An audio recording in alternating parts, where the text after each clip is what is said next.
Hey, welcome to the award-winning 99% Radio Network here in the Fishbowl, brought to you by Glenn Lawson and the Biker Wolf Pack. Man, Glenn Lawson. Ow! That's my cue. We are broadcasting you live from Fishbowl Studios here in Bedford, Texas.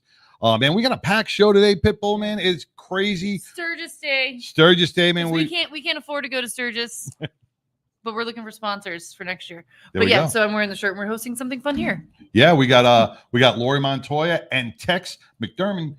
McDormand. Yes. McDormand. Yeah. Live from Sturgis in the Thunderdome. Thunderdome. We are Who bringing doesn't them- like that name? I know, man. The Thunderdome. Thunderdome.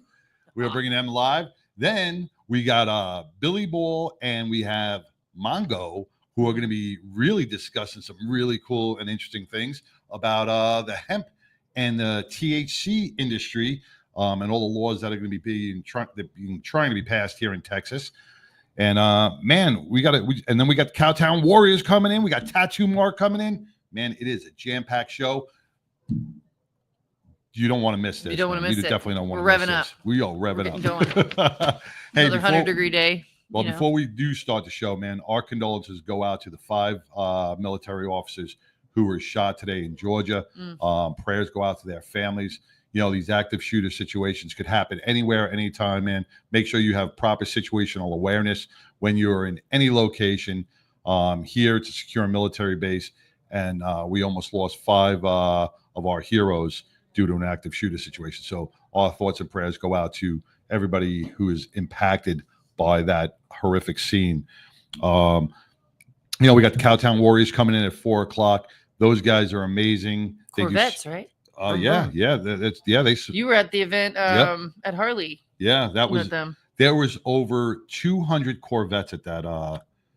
I mean, they were beautiful That's cars, insane. man. And That's it a started lot. with two guys just hanging out, having coffee with their Corvettes. Hanging out, having a coffee, having a drink. And it blew up to like 200 Corvettes, and it all benefits our veterans right here in I like the DFW area. I like that. You know, we got Tattoo Mark coming in at 5:00 hour. Mhm. He is going to be doing everything about the kids. He's got his summer bash coming up this Saturday at All Storage. We're going to hear a lot about that. All about the kids. All about the kids. All about that kids, man. Then we got Glenn Lawson going to be coming in at about 3:15 to talk about a little bike safety and biker law.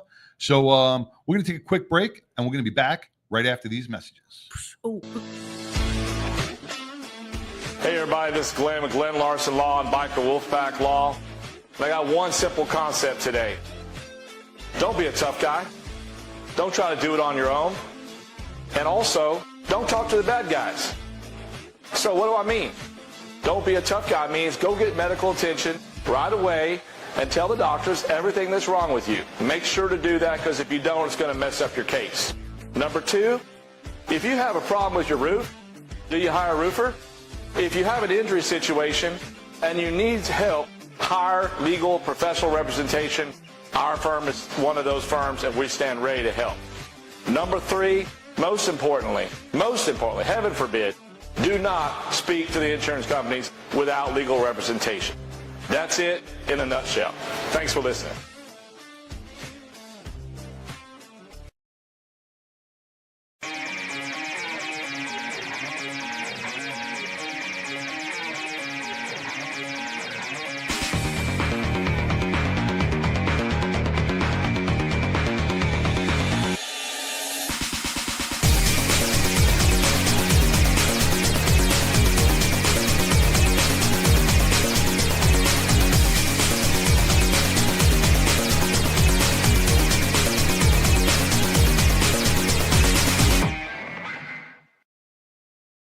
Back, man, back in the fishbowl for this great day, man. We got to bring up some upcoming events. Big news. Big news, man. Big news. We haven't Once said again- that in a while. Once again, man, Texas Harley Davidson has really stepped up their game. The ambassador of fun, Micah, out there, has really opened up the doors, his arms, and everything he's got for this upcoming event, man. Why don't you tell us all about it, Pitbull? Well, it's Well, called. it's different. It's different. It's definitely different. But I think everybody likes a little different.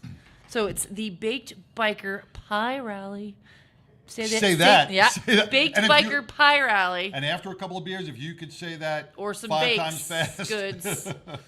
you will get a free pin or a glass of water or something. Maybe. Maybe. Maybe. So tell us about this. So, Baked Biker Pie Rally is going to be September 20th at Texas Harley Davidson. It is going to be benefiting the Cowtown Marine Corps League.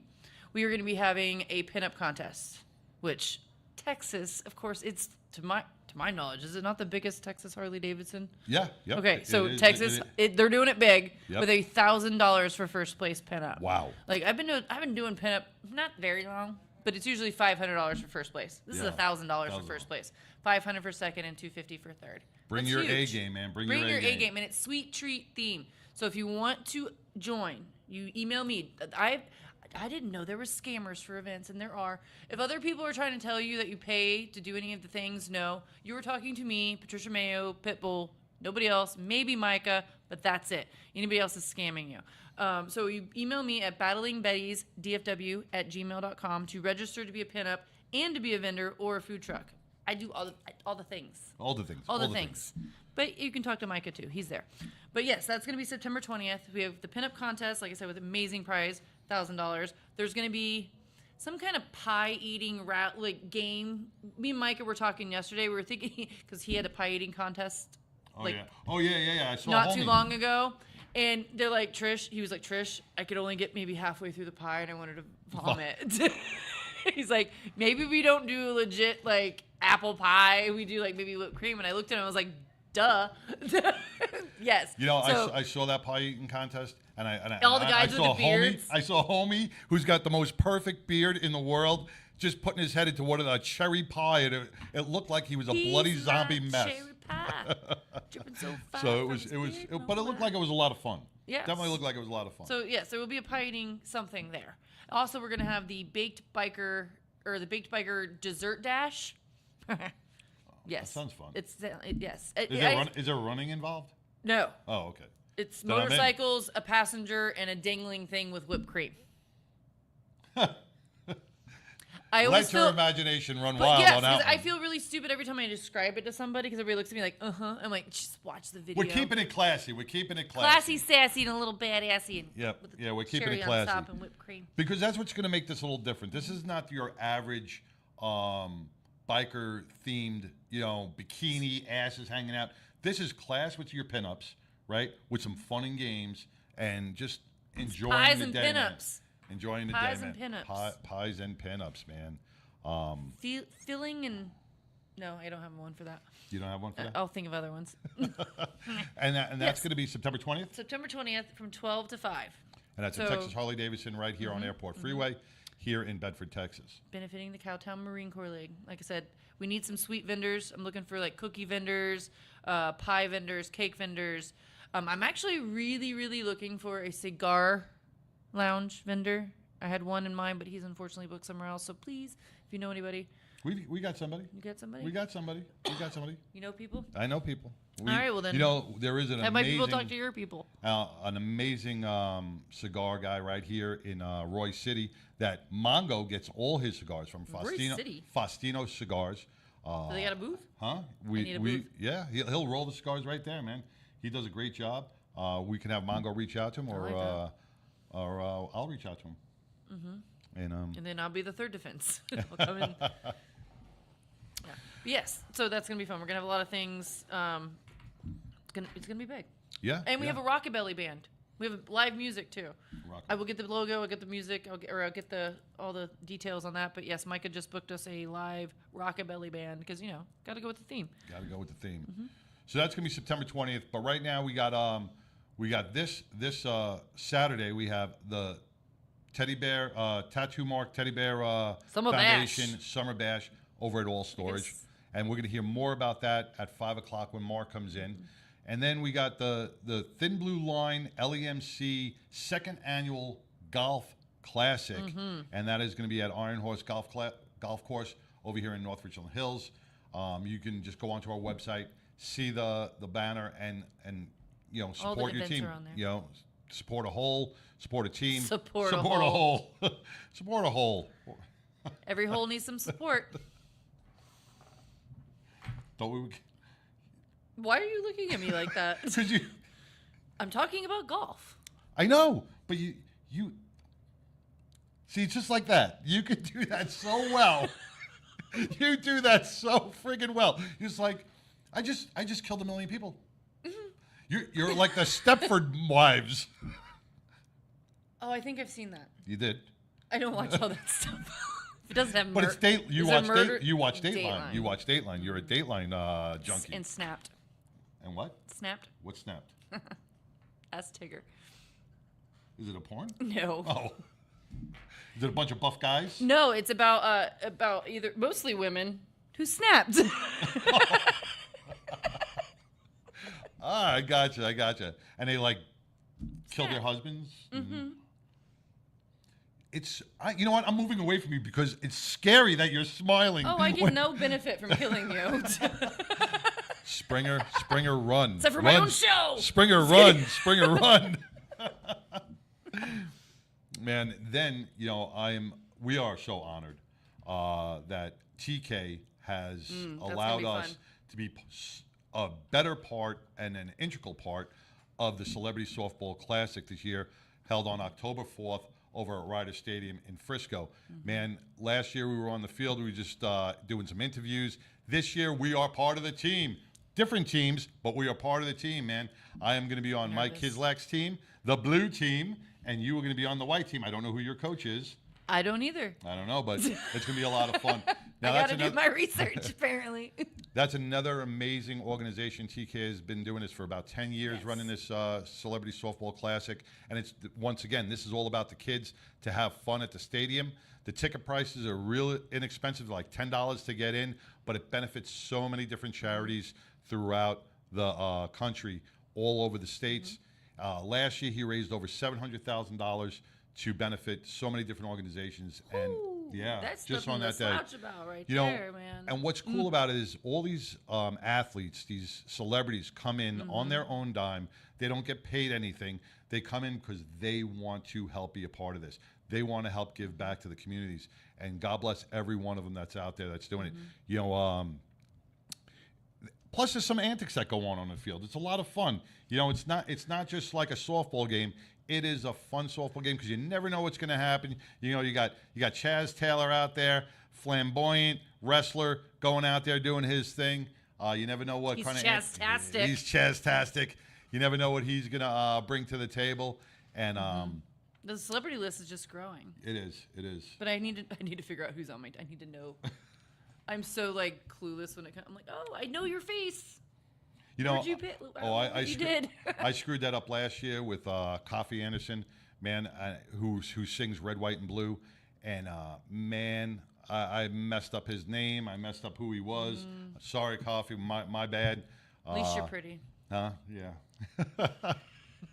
I try. You do. I try. You do a good job. I'm doing my best. Hey, they invited you back. That's you right. didn't Once again, man, much. you know, we got one of the biggest fans over across the pond in Italy, man. Massimino, thank you so much, brother, for tuning in once again this week. Massimino, what an amazing guy. Always, Every week he's on here. He's always on here, and he always says greetings from Italy, man. You know, that's I love it. Thank you so much, Massimino, for being a part. Chance, Lindsay is watching, and the Mongos. Send me some information, contact information. I'll reach out to Jose at Faustino Cigars. There you go. We'll get you all that, I need Mongo, him. because I know Mongo's very loyal to his cigar aficionados, Stogies. his stogies, and he now lives in California, and he still gets his cigars from Faustino's. That's how loyal what's the he is. shipping from that? It doesn't matter though. That's why worth Faustino it. cigars are worth it. That he has them shipped all That the way says out there. something. you know? That says something. right That there. definitely says something. So, what else we got going on? Most of the tattoo marks in the house. As Glenn is fashionably late again. Oh well, we also we got invited. Was it August 23rd? I don't know the name of the event, but at Texas Harley Davidson, we're going to be judging some bikinis. Oh, nice. I'm the token female. They needed a female for Well, the you got- judging thing. You know, Yeah, because you everybody have else to. would be slobbering. Yeah, I You gotta gotta be like, keep- write it down. You're there with the Put your napkin. tongue back up. You're there with the napkin. Yeah, I gotta keep. There it is, bikini contest, and that's even $1,000 for first place. There, I'm telling Yeah. you, Texas Harley's been putting up, $1,000. That's a Yes. lot. And it ain't just a gift card to Harley, I don't think. It's actually like cash. Like it's real. yeah. I mean, you can get 3 shirts for $1,000 at Harley. So, I mean, that's a good prize That's a good either deal. way But one thing about Texas Harley, on it's the not- sale rack. it's just not a bike shop where you can go buy things, right? It's a a place to hangout hang out, place. There's right? a barber shop in there. I know, with beer. With beer, a And barber if shop there's with not, beer. they let you bring it in. Yes. And it's a place 'Cause to I meet, have. greet. They got tables. They got In my they book got bag. couches. When you got there yesterday, I mean, there were probably people just hanging out like this was their clubhouse. A little bit. And, there's a place right next door, which I think the weekend after our Baked Biker Pie Rally, there's another event at Harley, but there's a new custom car place right next door. And I cannot really? remember. It's like, don't quote me on the name. It's like Murphy's or something. Really? But it's badass. I got some pictures I'll show you. They've got some badass cars in there. And they're customer cars. It's not a museum. They're working Wow. on some customer cars, and there's some nice stuff, like classic and new. They're rebuilding Right here? Right next to Harley? Yes. Very, Yes. very cool. Very cool. Yes. So I'm gonna be going over there and taking some pictures when I get my pinup outfit on, like for real. They got some good stuff. But yeah, Texas is doing it big. Harley, Nice, $1,000 for the nice. bikini contest too. So that you go through Micah. I don't go through me. That's not a battling Betty event. I'm just there completely So judging them. If you're just a listener and you're out there and you're a female, because you have to be a female. You can't be. Don't identify. You are a female. You are a woman. Yeah. Except for Homie, we said we'd let Homie dress up. He wants a $1,000 prize. No. No.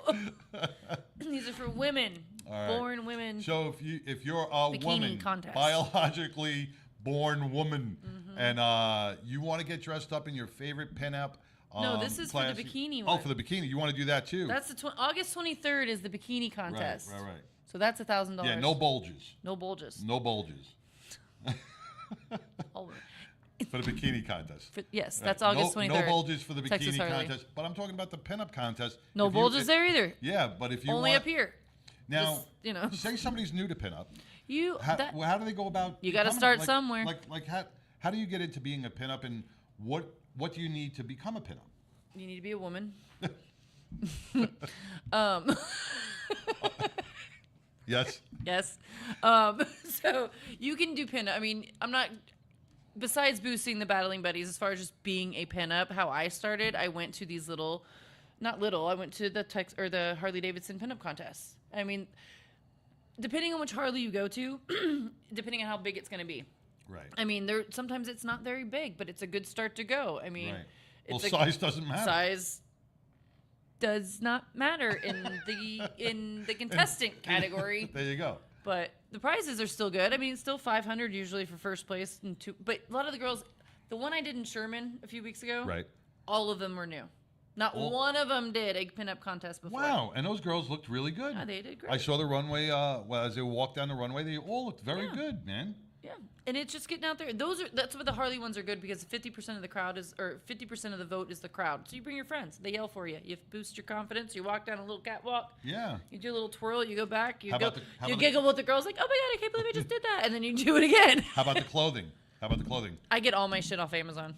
Oh. I mean, I know there's like other places that are boutiques, but I'm cheap, I'm frugal. You can get all your basic stuff from like your online easy stuff. Yeah, I mean, just look up 1950s, put it on. It's, just get out there and have fun. All right. Well, we're going to take a quick break. We're going to be back, and we're going to talk to Glenn Lawson and the Biker Wolfpack.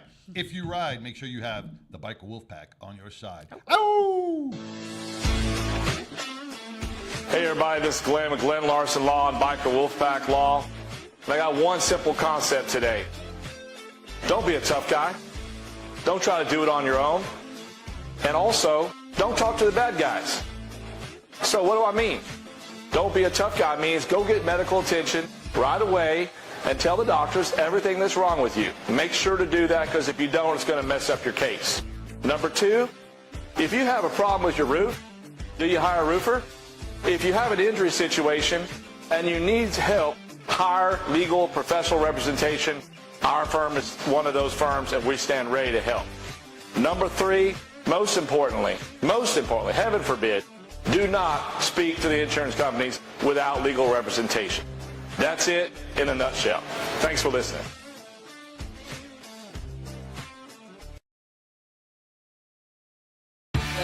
My name is Carol Saint, and I ride with 99.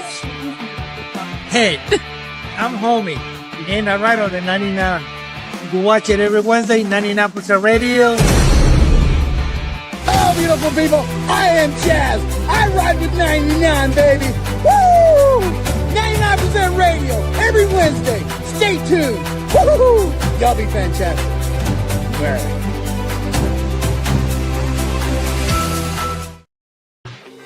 Biker Wolfpack Law is a safety organization founded by myself alongside Robert Howell with the primary focus of motorcycle safety, advocacy for injured bikers, and just general protection for those injured while riding motorcycles in the great state of Texas. Motorcyclists have all of the safety information they need, all of the legal information they need, and frankly, if needed, that full-blown legal advocacy in times of injury through no fault of their own.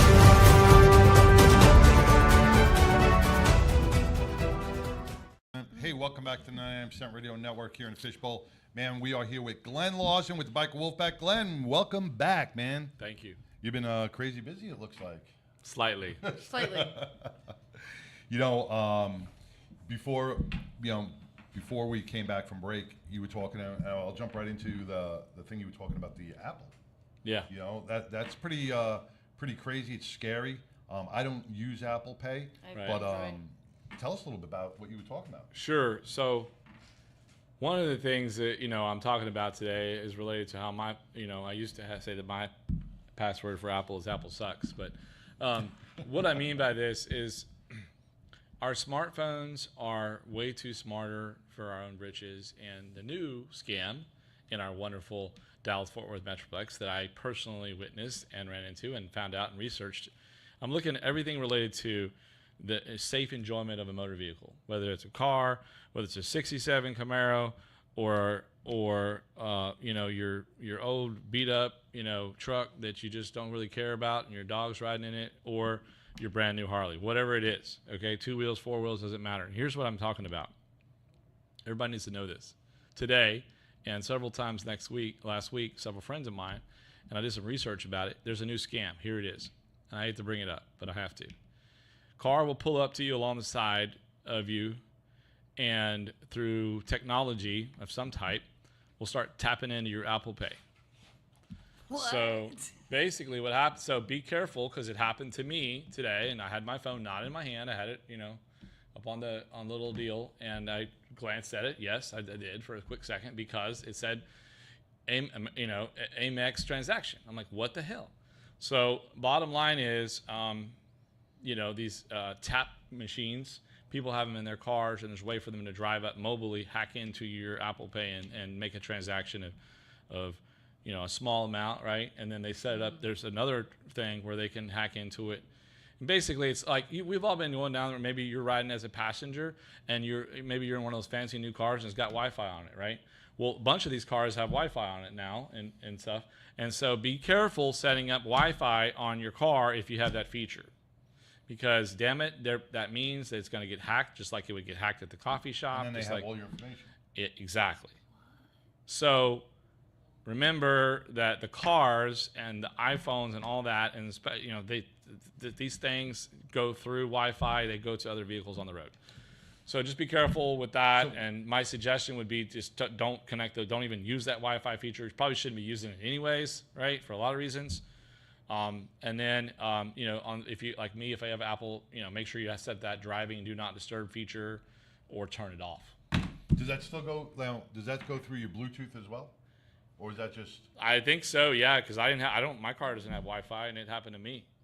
Wow. I think it goes through, it goes through cellular signal. Wow. Regular, wow. So literally another good reason to turn the phone off.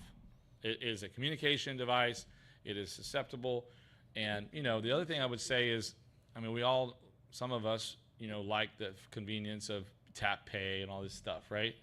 Man, even me personally, like I'm like, oh my gosh, forget Apple Pay, forget those things, turn them off. I'm going to use my card or cash if the Yeah. place will actually accept cash. It's a whole nother story. But Right. just turn off the Apple those features just because it's there. Just because you've got a heads-up display on your vet doesn't mean that you should use it. I put my Spotify on. Well, Like I listen to my music. Yeah, but let in me my ask car. something. So say like we were at the Ranger game last night. So Yeah.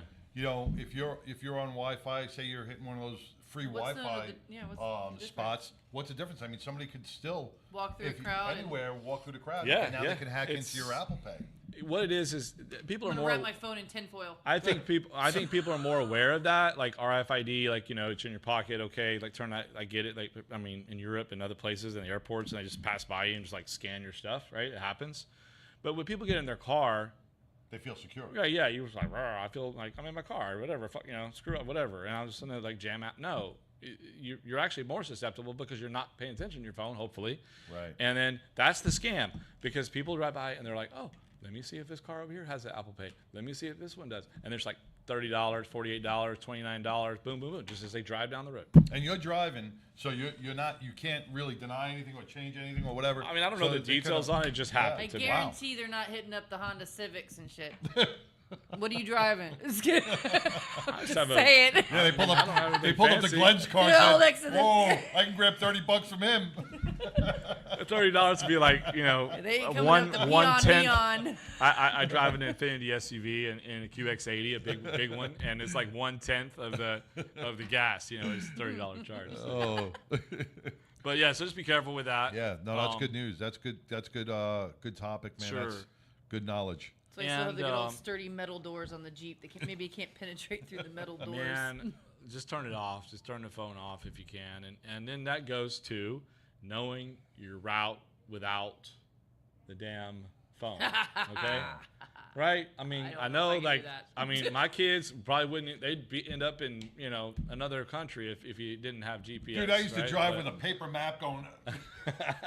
Look at where I'm going. Even though I know where I'm going, I still put it on because I like to know the traffic. I'm I just like to know saying. if I need to take a different route because of the You know, traffic. okay, so take a few minutes and at least maybe when you're riding your motorcycle, especially is what I'm talking Yeah, about. yeah. It's like I know that some of us, use the GPS while operating a motorcycle. I don't think it's a good idea, but I'm not going to get into that. Some people would say actually it is a good idea but I'm one of those people that I just love to like know the route without the phone. But that's just me. So stop. I'm kind of rambling there. I want to talk about PFAS. Yeah, we spoke about which- this Yeah. a few weeks back. I can pee pretty fast. Yeah, I know. I Right? can too. So Okay, so let me give an example. That's not what we're talking about. In every household in America, regardless of income, this stuff exists. It's in the ground, y'all. It's polyfluoroalkyl. It was created as flame-resistant material, and it's used in $10 pans at the dollar store or $100 pans at some fancy place.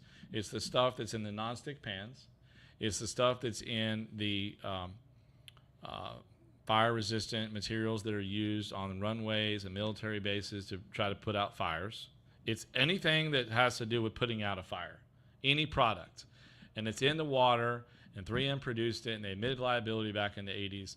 There was a whole host of millions and billions of dollars of cases where they set up these settlement funds, but those funds were set up for paying out for cities and water utility departments that had to refab their entire city water systems. Okay. And then about 4 or 5 years ago, the science started coming out that the ingestion of this material causes kidney cancer, testicular cancer, and We can't also have that. bladder cancer. Okay? And so if you suffer from one of those, especially the kidney cancer and the testicular cancer, if you have those two things and you live within 50 miles or water drainage of an Air Force base, a military base, we signed up a guy in Austin who's 1 block away from a fire station, just a local fire station. The issue is you have to have some traceable knowledge that stuff is in the water supply. Please, if you suffer from those, if you don't suffer from those conditions, just because you've been exposed, gratefully you probably don't have a case. And trust me, you don't want to have one of these cases. However, if you have these conditions, you must reach out to us immediately, or another firm that does it, because the window of time is closing. The statute of limitations is closing. It's called a discovery rule. It means that, when the science knew or should have known that those conditions were diagnosed or connected to those things, that's kind of the general time frame the courts start using, and the window of those signups is closing. So, for example, if you call somebody in December and say, hey, 6 months ago I was diagnosed with this, chances are they're going to say, sorry, you don't have a case, and you're going to lose. Glenn, real quick, Cynthia is asking, they also use the waterproofing materials in camping gear. Yep. Waterproof clothes and like AKA rain jackets that we all It's put in on. everything. I mean, Thank you, Cynthia, for thank you. bringing That's that up. Sassy Sin from Battling Yeah, Buddies. thanks for bringing that up. it's in so many, anything that has to do with waterproofing. Have they since changed the manufacturing process, or is it Some still? have. It's still out there and still being used to this day. Wow. I mean, if you went to the, some of the like volunteer fire departments, which there's a lot Yeah. of, and that stuff exists. So Yeah, we used AFFF foam. I mean, that's what it's in. Yeah, we used AFFF foam for the longest time. We used to fill up our firehouse on Sunday mornings with AFFF foam, covering the fire trucks, and then we'd walk through this foam for training and stuff. We'd fill up stuff just to have fun in it because it just looks like big soap suds. Yep. But we didn't know the dangers. That's one of the most narrow scopes is the AFFF. So Yeah. if you've been exposed to AFFF or around you were a firefighter and you have these symptoms, you probably have even a stronger claim because that's the number one most common intended use. But then, manufacturers of all kinds of products, as our friend Cynthia. Yep. mentioned, they started to say, Teflon Vortex. if it works for fire retardant, we can put it in pans. It's in cooking utensils. Wow. So now you're ingesting That's it. Now why you're ingesting it's it as in well. every single thing. They did a test, and I'm going to get scientific. They even tested polar bears in Manitoba, and it was found in their blood. Okay. Because they're cooking with Teflon pans. And it's found, polar and bear. so we all are. It's just like, there's a lot of other like chickenpox. My generation, I don't know, you're Yeah. right. Yeah. So Yeah, like, yeah. Oh, we all have had it, chickenpox. right? So most of us have exposure to this. The question is whether we have the symptoms, and unfortunately, in the law, we have a shorter window of time. We only have a couple of years where we can sort of figure out these claims and hold those accountable. So please reach out. Just one phone call. You can ask for Gabriella at my office, one of the associate attorneys, or myself, and we'll let you know within about 30 seconds whether or not we can help you. Yeah, give Glenn Lawson Law a call, or give the Biker Wolfpack 737 the Wolf 737 the Wolf. They can get you connected with the proper attorney to handle your case. you're getting new pants. I'm with I was at 9/11 and I seen so many people and had so many friends pass away from 9/11 cancers. Many are still suffering from that. That lawsuit is still going on because of all the asbestos and all the silica dust and everything else that was put into this. But if you are getting sick and it's not a hereditary disease, make sure you check with a lawyer and get your medical records. And you may have a case, and it may benefit you or your family in the long run. So call Glenn Lawson Law. 737 the Wolf, man. 737 the Wolf. You're gonna stick around because we got Lori calling in from Sturgis. Yeah. I wanted to say one little shout out to my boy Mark. Make sure to buy those teddy bears, y'all. Oh, yeah. that, yeah. Mark's Yeah. gonna come in. He's gonna be here Mark will shortly. be here in a little while, man. So, All right. So stick around for Mark because he's probably got a surprise for you as well. I'll try. I got we'll see. All right. Thank you. We're going to take a quick break and we're going to get back. We got Lori Montoya with Biker Down, straight from the streets Sturgis. of Sturgis, right after this. My name is Art Lee. I invented LifeVac to protect my family. Protect your family. Buy LifeVac now. Thank you, Daddy. That was us over 10 years ago. Now, LifeVac is responsible for saving over 2,000 lives from choking. We started this company in our garage, just hoping to make a difference, because over 5,000 lives are needlessly lost each year to choking incidents. Help LifeVac on our mission to save lives. In the time it takes you to pick up the phone and call, another life could be saved. LifeVac's patented design creates a one-way suction to remove food or objects obstructing airways. All you have to do is place, push, and pull. And just like that, LifeVac can save a life from choking. Quite frankly, I thought I was going to die. The LifeVac saved my life in 1-2 seconds. Get your very own LifeVac now and get 20% off. Visit lifevac.net or call 877-LifeVac. As my personal promise to you, if you order a LifeVac and have to use it, LifeVac will replace it free. LifeVac works on adults, teens, or toddlers and can be ready in seconds and last a lifetime, guaranteed. Best of all, you can even use a LifeVac on yourself, the elderly, physically impaired, or those that other methods may not be possible or are dangerous. In the event of a choking emergency, you could save a life, even your own. Thank you, Daddy. Life is precious and time matters. Choking can happen anywhere. Help us put a LifeVac in every home, school, restaurant, car, office, everywhere. Protecting families has always been our mission. I'm sure you love your family like I love my daughter. Do us all a favor and get your own LifeVac now. LifeVac saves lives. Order one for your home, the office. It also makes a great gift. Use promo code Jackie and save 20%. Don't wait another minute. A life might depend on it. Go to lifevac.net or call 877-LifeVac. That's lifevac.net or 877-LifeVac. Order now.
Welcome back to the 99% Radio Network here in Fishbowl.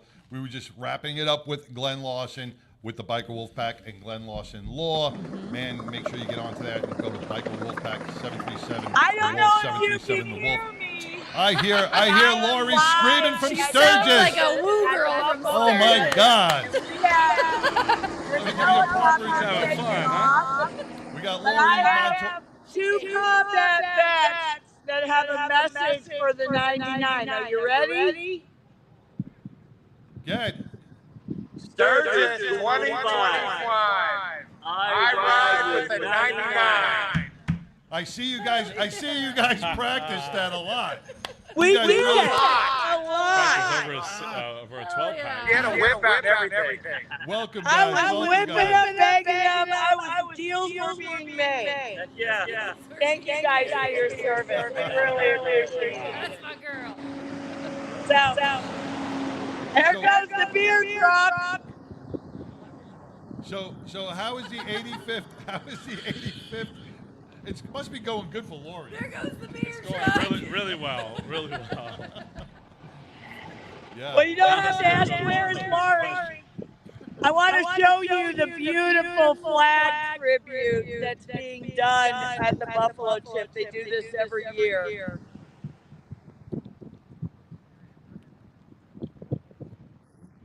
Can you see it? Oh. Oh, did I lose? I think we're gonna slight delay, so we'll see. Did you see it? Oh yeah. Okay. Yeah. Yes, Very you nice. know. Yep. Beautiful. This is for the next five more days. I am at a Crossroads bar in the beginning entrance of the Buffalo Chip. And this is free to anybody as opposed to the concert area where you have to have the wristbands and things like that. But this is the twin engine bar, and I've been out here. I'm sturgitized. That's my word. We got up this morning. It was Wednesday. We went up to Deadwood. We went to the Wait a minute, Sturgis Lori. Hall. Hold on. What? Lori, you got up today and it was Wednesday? Yeah. man, things are We all different in think it's Sturgis. Friday because we're Sturgis. Every day blends into the other, and we've been here since Friday. And I'm sure you guys saw on social media, we had quite the ordeal with the turbo hose on our truck in Newcastle. And I found a mobile mechanic in Logan, and we just couldn't get it fixed. And he stayed with us all the way to camp and charged me an extra $100, of which he got 3, and $110 to try to fix it. So I will tell you, the one thing you really experience out here is the kindness of people and strangers. And it's just really been an amazing experience. You can still hear me, right? You're coming in a little broken up, getting a lot of static, getting a lot of wind and static. Well, so there's the twin engine. And the Henri one, I don't know if you guys have ever heard of him. He was out here doing quite a little bit of emceeing. But so we went to the Sturgis Hall of Fame breakfast and met all the inductees into the Sturgis Hall of Fame. And then we came down and we went to Subway. And today was the second day of 2 Wheels, 4 Meals. And today we fed the Sturgis Fire and EMS. And I've got some great content that I will show you. And right before we got into Subway, we saw a fire truck and an ambulance go to pick up another accident victim that had gone down. So it's been it's a great rally, but there's definitely an awareness of, with this many concentrated bikes, the accidents that can happen. Yeah, Lori, man, your audio is horrible, man. Can you adjust your mic a little bit? Hold on, let me go in here. Let's see if it's better in here. Can you hear me in here? There is no car, only a bike. No car. Can you hear me better? Yeah, a little better, but the more you walk around, your mic must be going off your clothes. There we go. I Better. have clothes on. Much But I better. will show you these really sexy You hear that? little outfits. Well, here. Not that.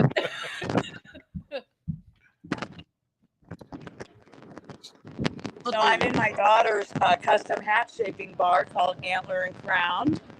And so we're doing that. But that is. if we don't have your size hat, Pitbull, we're going to have to measure you and do that another week. But I was going to surprise you with a I Ride with the 99 cowboy hat, but we don't know your size. No, I don't know what it is. I don't know. How do I'll figure it out. Well, you live in Texas. We have to figure out what size hat you get. So. So let's see. Jason Aldean was last night. That was a rocking time. Just go to your local Kroger stay away and, from and that. see if it fits on a cantaloupe. Golly. You guys are really bad. Tonight is Nickelback, so that's going to be quite a party. You know, they haven't played for a number of years. But we did 2 Wheels for Meals at Rapid City Hospital on Tuesday. And we did Sturgis Fire and EMS, and tomorrow we do Deadwood. And I will tell you the appreciation from the first responders. And they also did a I Ride with the 99. So I will get that spliced out for you and send that to you. So I would love to be able to show you around more, but it is so loud here.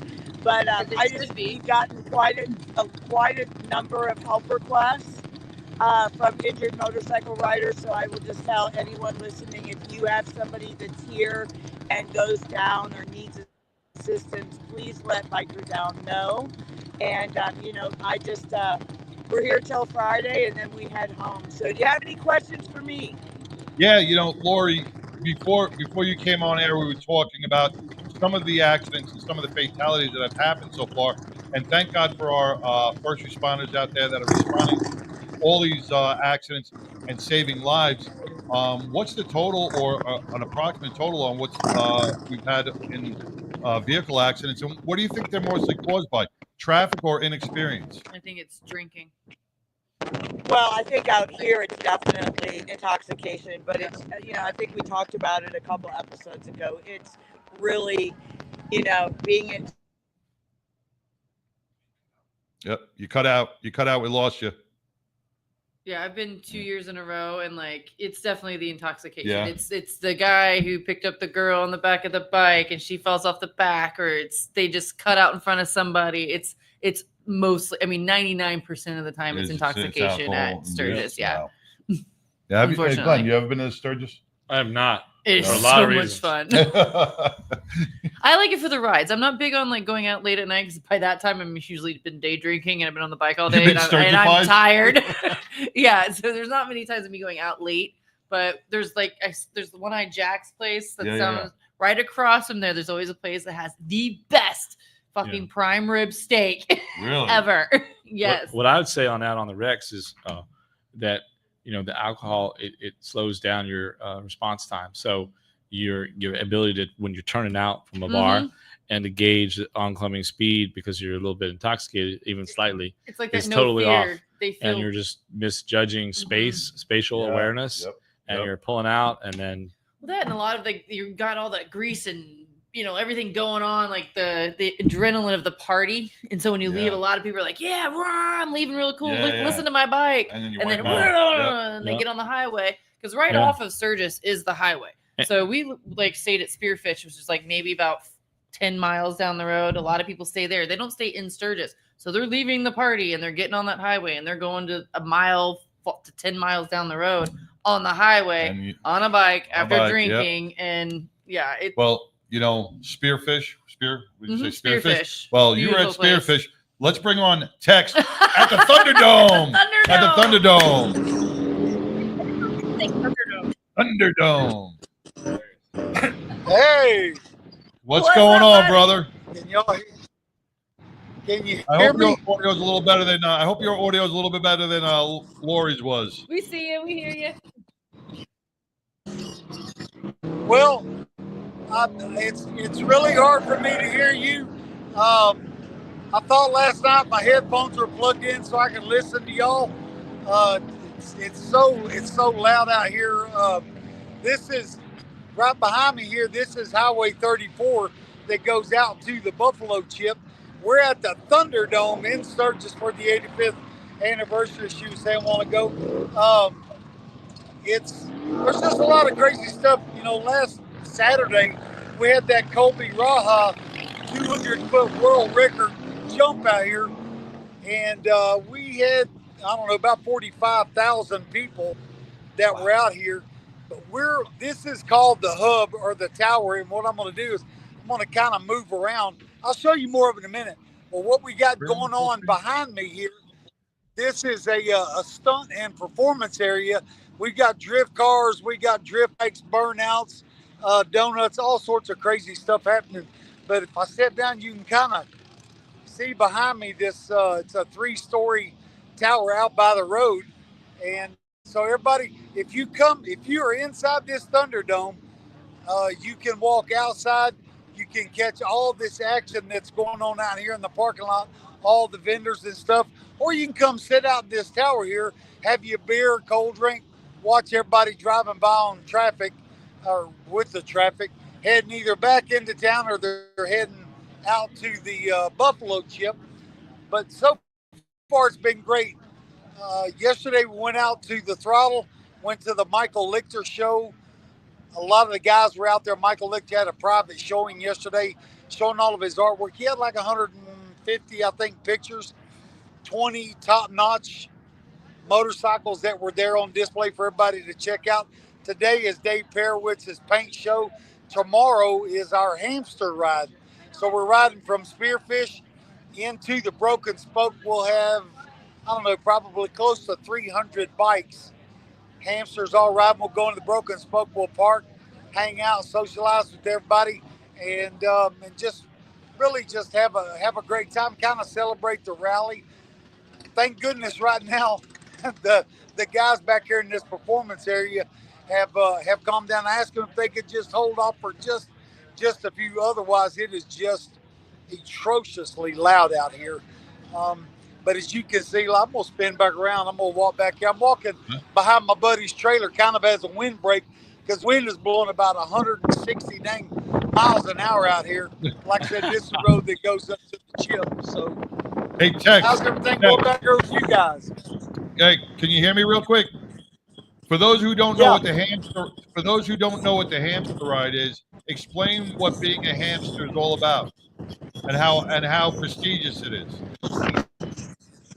Well, what a hamster is it's becoming part of that club. It's pretty much the highest honor that you can be in the motorcycle world.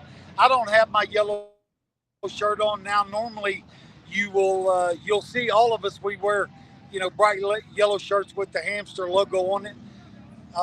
We raise a lot of money for children's organizations. This past weekend, we raised almost $400,000 for a kids hospital that works with kids with special needs out here in the Black Hills that need some assistance.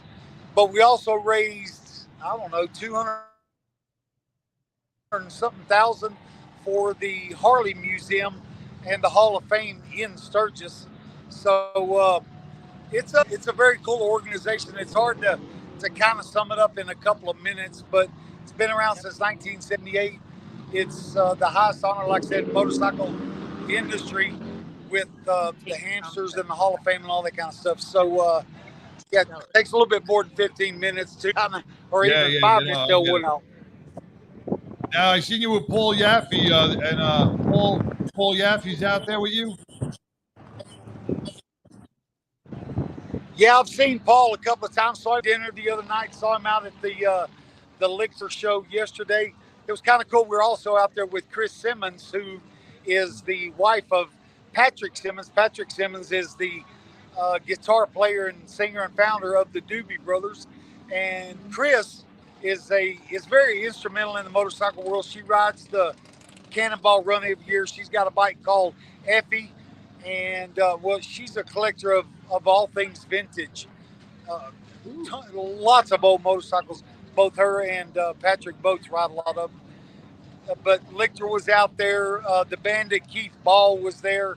Obviously, Lichter was there. A lady named Gloria, who is one of the founders of the Motor Maids, which is basically like the female version of the Hamsters. The Hamsters is an all-male group. The Biker Bells is a female group. Hey, watch. She turned 100 this year, so she was out there last night. Wow. It was great to see Gloria. Wow. So she turned 100, and she's been to almost every rally, correct? Yeah, she has. She usually brings a bike out here. I think it's been a couple of years since she's rode, but she was riding all the way up into her early to mid 90s, and and being a part of the Biker Bells, Motor Maids, all those ladies out there. And so she's a great lady. But for everybody from Paul Yates to Nick Trask and Corbin, all those guys are always at the at the hamster events, and we go support each other at our events. They come by here all day long, 4, 5, 10 of them at a time coming by to say hi, do a quick little interview out here at the Thunderdome. Then you'll see them at, obviously, the hamster dinner. We have a golf tournament. Tomorrow is the mayor's ride. So the mayor of Sturgis will be there and lead us from Spearfish into Sturgis. And all the guys will be on that ride. So, well, Tex, man, I can't thank you enough. Whenever you're talking, I kind of turn it towards the dome. Yeah, no problem, man. I appreciate y'all having me on, and I'm glad to be rolling with the 99. Thank you. Hey, when you get back from Sturgis, come on into the studio. We want to hear all about it, brother. Yeah, Yes. Yeah. We need to do a little recap when there's not a tornado and 500,000 bikes going by right now. I hear you. That's fair. We appreciate it. Be safe. Come out, see us at the Thunderdome. Enjoy the rest of Sturgis, man, and have fun. We'll see you when you get back, brother. Man, that's Tex. He's live at the Thunderdome in Sturgis. We had Lori Montoya over in Sturgis, man. It is such an amazing rally. We have her. Yeah, I'm gonna have to go next year. I think I've had a gap too long. You went 6 years ago, right? I went to 2020 and 2021. And how'd you like it? I miss it. Yeah, now you miss when you see do it, right? 2 years in a row, I mean, it's kind of a lot. I mean, because it's a lot. Yo, I bet, man. Then I did Daytona. You've never been in? And then I did Daytona the year after that. So I think it's time to go back to Sturgis. Yeah.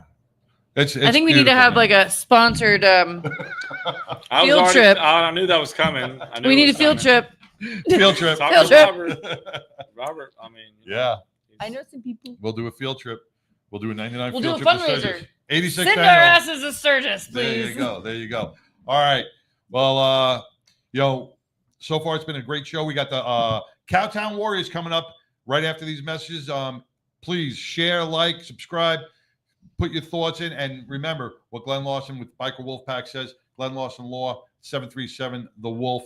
If you have experienced any of these cancer-related issues, if you've gone down on your bike, remember, if you ride, make sure you have the Biker Wolfpack on your side, because that is going to be your very first call after 911. Make sure you don't talk to your insurance companies. Let Glenn handle it all. Thank you. To make sure that you get. All right, we got it. They got it. Look, he gets all jealous. I'm not jealous, but you get all blushing. But once again, That's what you pay us for, Glenn. That's what you pay us for. Hey, that's because we're real people, right? We're not the billboard, so it is what it is. You're a law firm with a heart, which you don't really find. Glenn, you have been so instrumental on so many different avenues with charitable events, Thin Blue Line, with the Tattoo Mark Foundation, with so many other ones that you've been. Your whole team over at Glenn Lawson has been wonderful. Thank you. Yeah, we're excited, and we're also excited about what's going on with the Vietnam Memorial that's coming up in Tarrant County and that project. So, if you're living in Tarrant County and you have a tie to that era of our history, or not, support that cause, Tarrant County Vietnam Memorial that's currently in the works. And don't forget your historical markers. That's right. Your historical markers, man. Throw your phone down and check the markers out. That's Phone down and All right. We're going to take a quick break. We're going to be back with the Cowtown Warriors after this.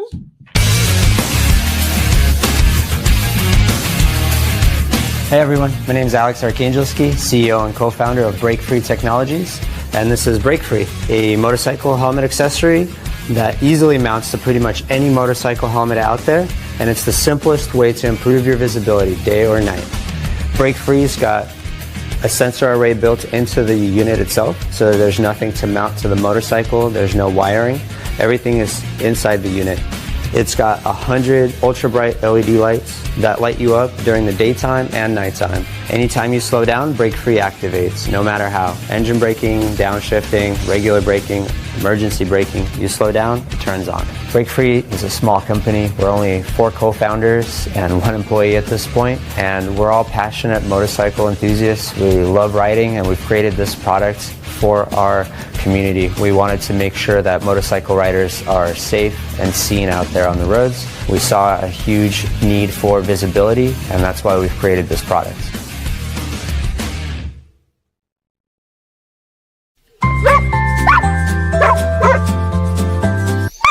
Here at 1010 Aussies, we're going to find you your forever pet. We specialize in miniature and toy Australian Shepherds.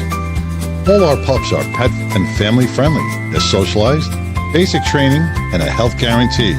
Check out our miniature and toy Australian Shepherds at 1010aussies.com or call us at 817-213-6698.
Veterans Row.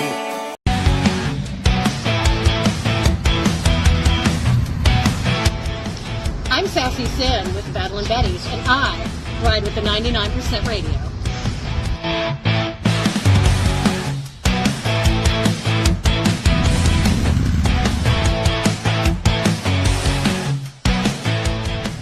Leather Up will keep you safe while looking great with a huge selection of armored and casual flannel shirts. From heated to sleeveless, Leather Up's got badass gear for all riders and all seasons. Leather Up with 3.5 million customers since 1999.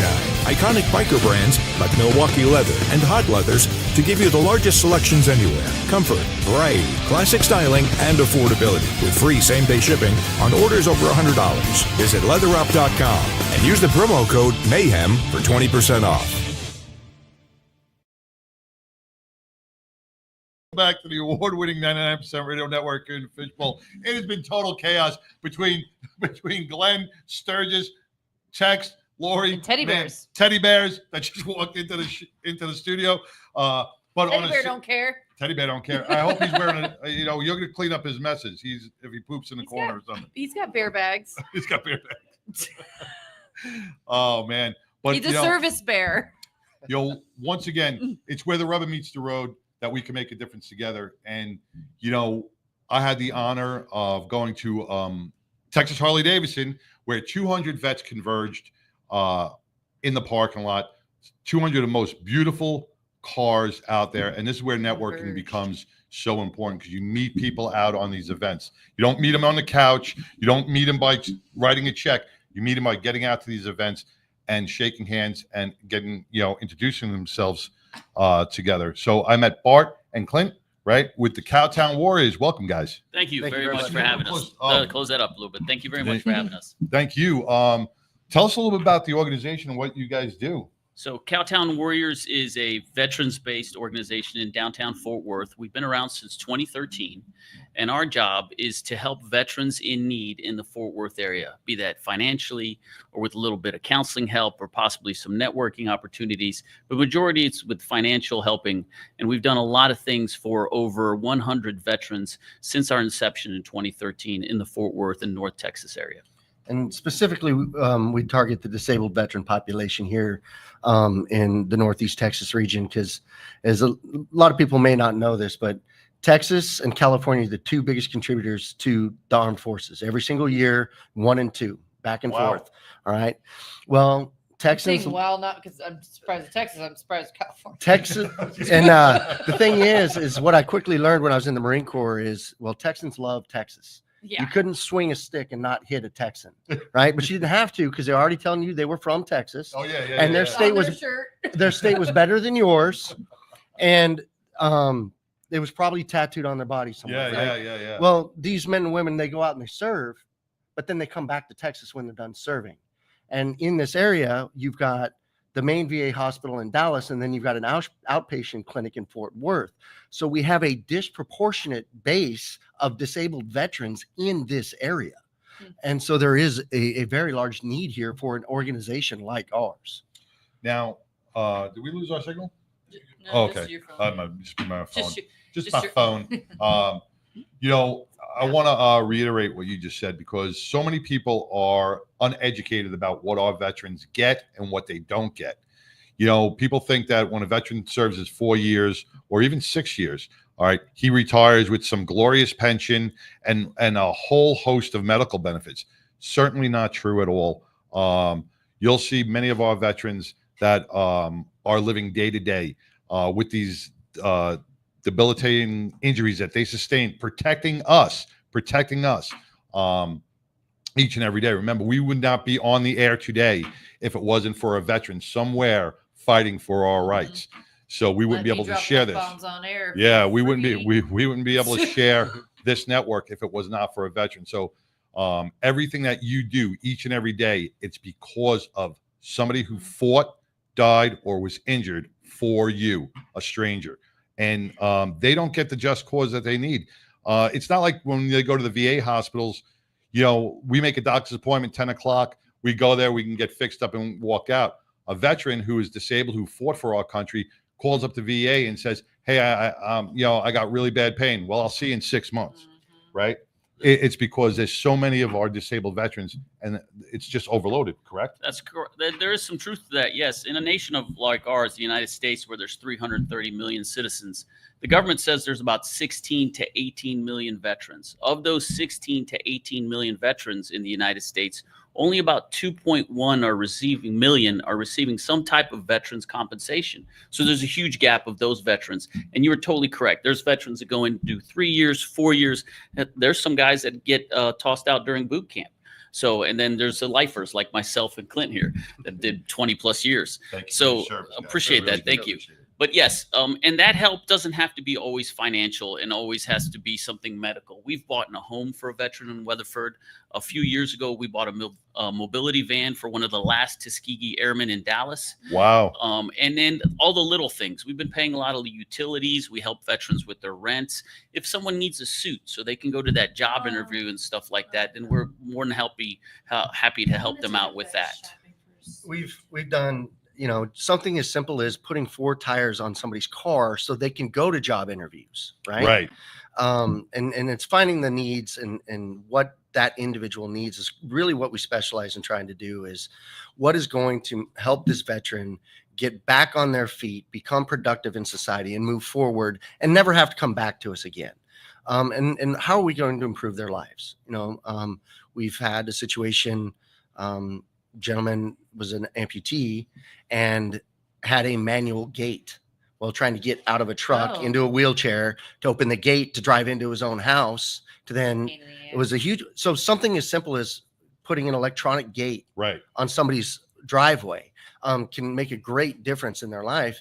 And we are blessed and fortunate enough to be in a position that people have come out and they show up to our events and they donate so we can provide these things to really improve the life of the veterans here in North Texas. And that's what's one of the things that makes us so unique is your money stays here local because we're here local. Our board is all volunteers. Nobody makes a penny off of this. In fact, I pay to go to our own event. And the neat thing is when a person is donating to help veterans, that money goes into an account that the only time that money's ever spent is when it goes to a veteran. So it is 100% to the veteran. Now, we do have some donors that will sponsor events and things that will help us with costs. But for those that want to help veterans, it's 100% to the veteran. And our seminal event for raising funds to help veterans in North Texas is our Cowtown Warriors Ball. It's quickly becoming the most seen and be seen and #1 social event on the Fort Worth calendar. It's held every year on the last Saturday in February at the Fort Worth Club in downtown Fort Worth. Tables are going fast. So get a hold of us if you think you want a table. We're more than happy to work with you to try to get you a table at one of the great events of the social calendar of Fort Worth. We talk about the biker community a lot. We talk about the money raised from private organizations such as yourselves. People think that the government foots the bill for all this, but it's those who were born to serve and continue to serve their people, their communities, that really make a big difference in putting in gates, buying a set of tires, doing buying a suit, doing the small things or even the larger things that the cities and the municipalities just don't do. So it's these individuals, but it's also you out there, the listening audience, that makes this all possible because these 2 gentlemen couldn't do it without you and your support. So and we've talked about it. It's easy to write a check from the couch. It's easy to get, say, here's $5 and donate. But when you get out to these events that they host and then you get out to these dinners and you meet the people that you are helping, it makes that $5, that $10, that $100 check so much more meaningful. You get to shake hands with these people. You get to see where your money is being spent. And that is priceless. Right there is priceless. We deal with the adaptive training performance, the gym that really does a lot of stuff for our military veterans who were injured and disabled, either amputees and stuff like that. So that's just one of the organizations that we deal with. What are the Corvette thing? That was all for you guys, right? That all that money. Correct. They were generous enough to provide all those monies that they donated from that day. The beautiful Corvette show right here at Texas Harley Davidson, right down the road from here. Yep. That came to us, and we partner with those kind of great organizations. And another Corvette warehouse there in Dallas, we've done events with them. We have our Seminole Skeet Shoot event that we try to have every year, and then we. And then we also partner with a bunch of other organizations like Combined Arms and Texas Veterans Commission and everything. Gus. Exactly. Combined Arms. Gus. Me and him both NYPD retires. Yeah. Me and Gus. So we work to create this group of individuals and this partnership of teams that are ready to help their fellow Americans, fellow veterans as needed. And as we mentioned, something as simple as a set of tires to something as big as a new house. And even guidance. Set of tires isn't cheap. Yeah. No. But even guidance. You guys provide guidance to the family members. A lot of family members don't know their benefits. That is so true. If if an elder like you, my husband doesn't know even about his like benefits. you took care of your father-in-law who was a Vietnam vet. Agent Orange Vietnam vet. Yeah, and you didn't know the benefits that were due to you. You Took over, with home health care and everything else. Tuskegee Airman senior home that just opened up as well.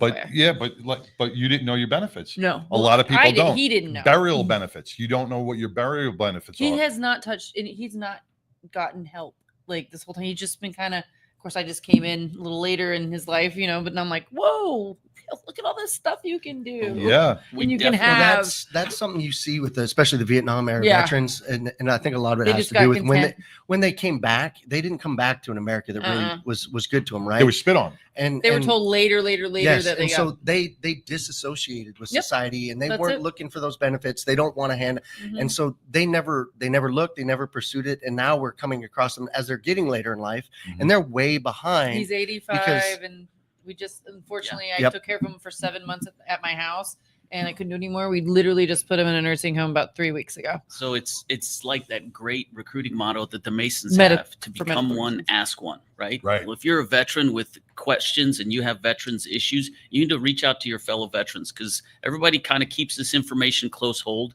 and we have to stop doing that to each other as veterans. We know who to call. We know who we can reach out to. We know who we can talk to when it comes to getting these things accomplished. And as a veteran, if you decide to close yourself up and not talk to your fellow veterans, that's one of the biggest mistakes you're making. Another thing, because we talked when you guys were coming in, just talking to Billy Ball before this afternoon about Hemp and Hounds. And the dog that she just brought with Keeps bringing puppies. with Aussies, Distracted. she raises Aussies for our veterans, some of our veterans. If there's a veteran in need of a comfort dog or a therapeutic dog, not so much a service dog, these are the dogs that her and her husband, give to our veterans to help them out. And Because sometimes a little bit of comfort means a lot. Oh, it does. It's absolutely amazing. And I'm looking at the puppy now, and I can't imagine any vet that wouldn't need a comfort dog, right? Right. Right. No, I've already got 4 at home, so no. I got 3. If my wife is listening, no. No more. No. Only pit bulls in the house.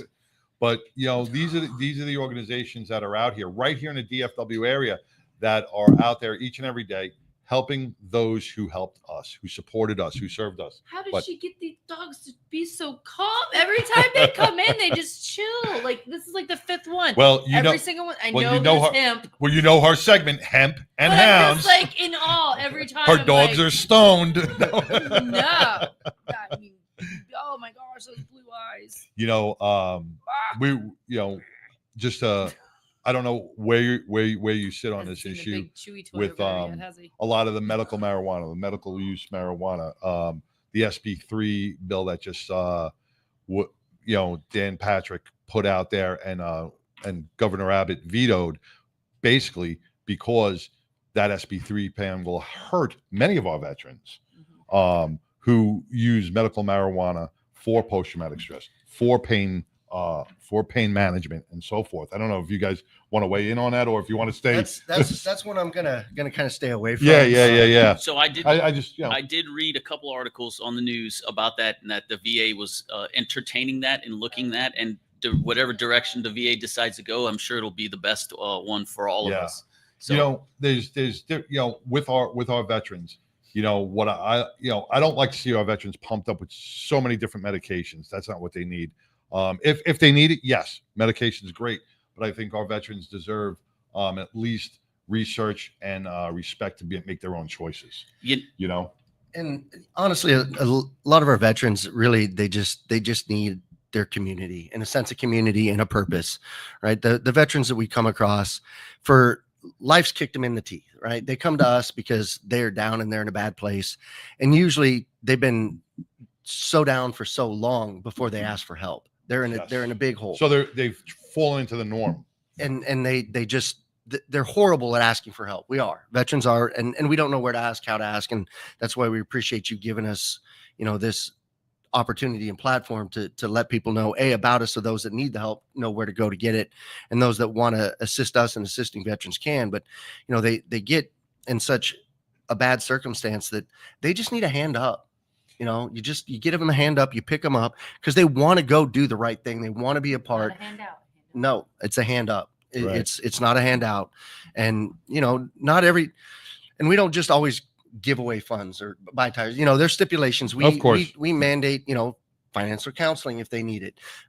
We get them PTSD counseling if they need it. We want to get them what they need so they can fix themselves and be whole and move forward and be part of society like they wanted to be when they came back from the military. And that transition is so hard. You know, I work with post-traumatic stress. I don't know if you saw my car out of there. I have my own organization called the Badge of Honor. We do all our post-traumatic stress workshops. Now, when people look at, especially with some of the stuff our Vietnam vets went through, you know, a cop can talk to a cop. A cop can't talk, or a counselor who has not been through some of the stuff that a vet went through. A vet doesn't open up as much as they should with a normal counselor. So they have to have that common bond. We deal with hunting with soldiers like Gordon Melton, who takes our combat vets out on hunting excursions. And he found that, you know, when he gets a combat vet and a combat vet together, he goes, it is a beautiful thing because they get to talk. They get to, they're hugging and they're sharing stories and they're healing together. And it's a community. Like you said, it's a community. And that's when you see an actual healing aspect in that. And that's why it's so important that they get partnered with the right person. And that's what you guys are doing. You're partnering them with therapeutic people that they can relate to. You know, a combat vet doesn't want to go to, you know, a 21-year-old counselor who just graduated and you know, well, in the book it says this. You know, they don't want to do that, and none of us do. None of us know. You know, and that's why so many people leave couch therapy, is because they're partnered with the wrong counselor. But if you go to Cowtown Warriors and you ask them, who should I speak to? Can you hook me up with somebody that has experienced or has some knowledge or has some education in what I have been traumatized by? You will see the healing begin so much quicker. It's a pivotal mistake that a veteran makes when they finish that chapter of their military service and they join the ranks of the civilians, is that you think you can do it all by yourself. You can't. You have to continue to reach out to your fellow veterans, regardless of what service you were in, because I'm more than happy to help and have plenty of buddies that are now guys I didn't know during the service who were in the Air Force and the Navy or the Army, the Coast Guard and stuff like that, because we all bear that stank on us that says veteran. So you can relate to that individual and talk to them. So if you're a veteran out there listening to this right now, and if you think you can do it all by yourself in your own little vacuum and you don't need help from anybody, you're wrong. And you need to fix yourself and reach out to your fellow veteran as soon as possible. Yeah, and that's why we talk about the VFWs and the American Legion halls. What a great place to network. And these places are dying by the hundreds across the country because they're not being supported. They're not getting, no one's going in there and helping them out except a few vets. Go there, you know, support them, make sure they stay open, mow their lawns, help them out because they're self-funded, these VFWs. These are a place where a veteran feels comfortable. And, you know, I found out when we've gone to some of these places, some of these veterans don't even know that how much help the DAV can help them with. Yep. They you know, they're like, what's that? You know, because they were never told. They were given their walking papers and let out. No transitional resources to get back into society. So a lot of them do not know what resources are available to them and what they're owed. I got to echo what you said about the VFW and your local American Legion. Yes, that population of veterans is aging, but that population of veterans were positive, entrepreneurial, Americans who made good wages and had good businesses and have good contacts within those business worlds. And you're a young veteran trying to make it. You need to go to the VFW, talk to these guys. We've all read in the papers that there's this transfer of wealth in the United States as the boomers really go to the end horizon and stuff like that. Well, you're going to find these people at the VFW or at the American Legion. If you don't go, you won't know. So, as we said again, if you're a veteran, if you need help, and if you can't do it, you think you're going to do it by yourself, you're mistaken. And a lot of veterans, and that's why we bring this show to you, because we want to get away that fear. All you have to do is make that phone call, come to that event, talk to that person, and you will find how easy it is for that door to just open up for you. Just like with you guys, I came down to the Harley Davidson just to see Corvettes and look at this, and I met you guys, and I was like, wow, this is an amazing organization that does so much good for our veterans in the DFW area. Who knew? I would never have known about you guys because, you're not on mainstream media. Mainstream media doesn't take hold of these organizations that are doing great in the neighborhood, and you should. Channel 742, all you big multi-million-dollar conglomerates should grab these guys, put them on. Good Day America, Good Day Texas. They should be highlighted, right? We don't want to hear all the gore and all the guts and everything else. We want to hear great feel-good stories such as yourselves and what you're doing for the people of Texas. And that's why, that's why the 99 does their show, so we can highlight everything that you guys do for everybody else. And it is, we're very privileged to be in the position we are, that we get to go out and volunteer our time and help the veterans do this. And it's so rewarding. And to have, you're assisting a veteran and his wife comes up and hugs you and is crying saying, "You gave me my husband back." Oh. Where else do you get to impact and improve somebody's life like that? I hate that it's needed, but it is. Yes. And that's something that we're here to do and we're trying to do. And that's, the great thing about it. And that's why we need the support from everybody that we do. Because at the end of the day, that's what it's about. It's these individuals, the individuals that are telling us they were looking at their life insurance policy before they called us. We saved their life. Now 220, you both 20-year veterans, right? Correct. Yes. Okay. Now you've definitely probably faced trauma either abroad or here, whatever it is. That hug, that being able to show somebody that, to say when we were looking at our insurance policy, but I came to you, so you saved a life.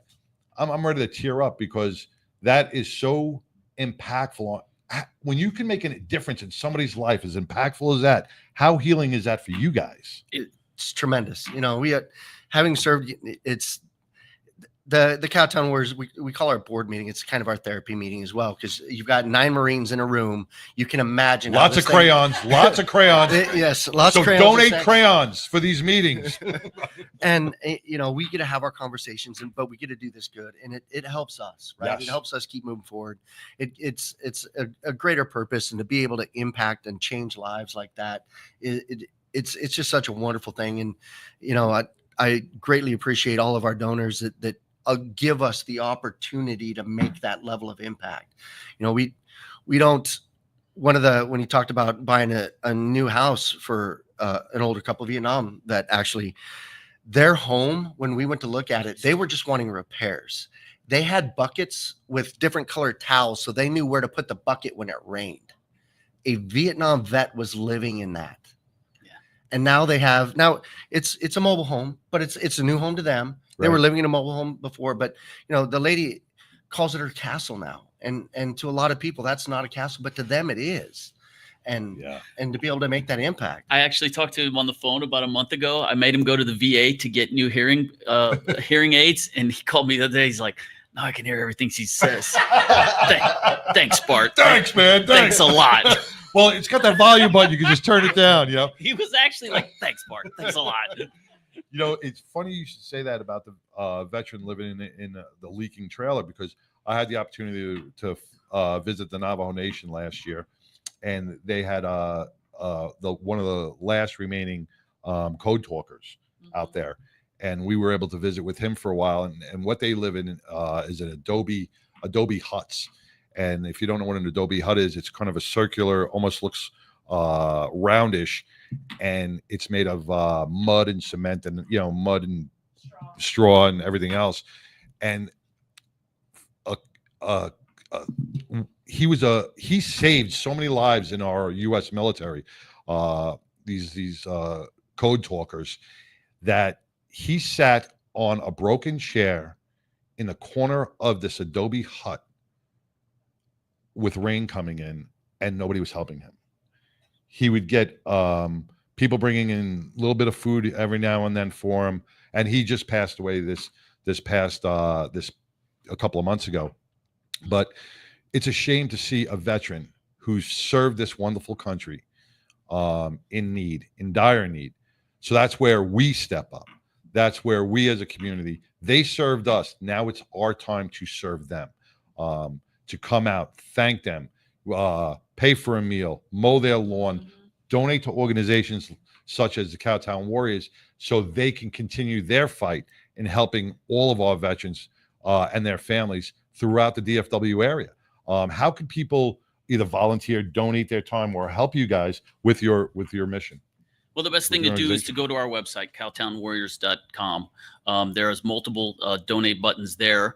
And then there's also a button there for veterans. They can press the button to apply for services. They can also apply for services through combinedarms.us, which is an organization we partner for. They actually will filter and put your request out to multiple other organizations, and if the need is kind of our need, we'll take care of it. If not, it could go to someone else. We recently helped someone get into housing through one of our partners organizations, and we didn't actually write any checks for that. So, but yes, definitely get to our website, Cowtown Warriors, and Cowtown Warriors, or Combined Arms, either or. We'll get to us, and then seek us out. We're very active in our community in Fort Worth, and here in North Texas. We'll definitely leave you all the contact information. Yes. Please reach out to me on LinkedIn or Facebook and everything of that nature. I'll be more than happy to connect with you, and we can talk. The one thing I like about what you just said is that one button that a veteran can press, and it just spreads out throughout the network. Because one thing I know, I hate it, and I know a lot of is I got to click this button, and I got to click this button, and then I got to go onto this website, and I got to go onto this website. You lose so many people because the elder generation gets frustrated. They're ready to break their phones or their computers because it's like, oh, Jesus Christ, I can't do this. But that one button that now puts their information out to multitudes of organizations that can find the niche and come back to that person is amazing. That is saving lives right there. Yes. And I just wanted to throw out there real quick. Next thing we have coming up will be September 4th at the TX Whiskey Ranch. They're calling it the Cowtown. Whiskey. Yep. Yes. Cowtown Hoedown. But is it whiskey? Is it actual whiskey, or is it steamed whiskey? Oh no. It's whiskey. I got two TX whiskey bottles. One from the 9/11, from the 9/11 I went to. Yep. I think we just have to go and find out. Yeah. So what day is that? September 4th. It's September 4th. Cowtown Hoedown. Come out. We have a wonderful organization. Who doesn't like it? NACE is actually sponsoring it. The National Association of Catering Events, I believe, is who's partnering with us, and the proceeds they're donating to our organization that night. So that's another group that's seen what we do and wants to help with the mission. And you get an opportunity to come out, drink some whiskey, tell some lies to everybody, and just have a good time. I think It's free that day. It's a beautiful facility. It's gorgeous. You get to walk in and see where the whiskey's made. I think I've been there a long time ago. Man, it is a beautiful. The grounds There's are whiskey amazing. involved. The ground, there's whiskey involved. The grounds are amazing. The whiskey is fantastic. Does our press pass get us anything fun? Well, we'll just maybe we'll just have to. What's the cost to go? Now you got me on that one. Yeah, you got him on the spot. All right. Well, we You're can. gonna send it to us, and I'm gonna put us on Yes. that on our event. Yeah, Yep. we Put all will. that We will buy a table and help you guys out and do something. Awesome. Yeah, we will appreciate it. definitely do Yep. something with you guys. I know a lot of people like whiskey. Well, just come on out. Shocking. If I understand, All right, bikers like whiskey. it's kind of like a just kind of show up and donate at the event. Oh wow. Okay. And we'll double check and see if there's any pre-sales of tickets or anything. Yep. But I mean, if you You show just up have at to dress TX Whiskey nice. Ranch and say I'm here to drink some whiskey and help charity, I don't think anybody's going to turn you away. I'm here Yeah, to donate yeah. money and drink. And if I know Texas whiskey, the one thing they will do is they make a special bottle, and usually cork it with some sort of either American flag. I got one for 9/11. It was an NYPD cap. So they cork these special whiskeys for those events.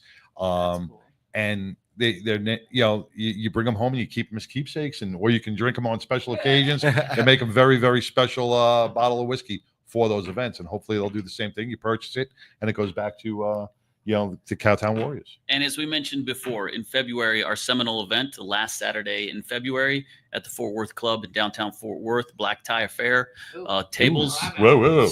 Tables. Too fancy for me. Can't take her to a black tie affair. Nope. Tables are selling out quickly. Please get a hold of us. It's a great time, great food. I mean, I'll open still bar. Open Open bar. bar.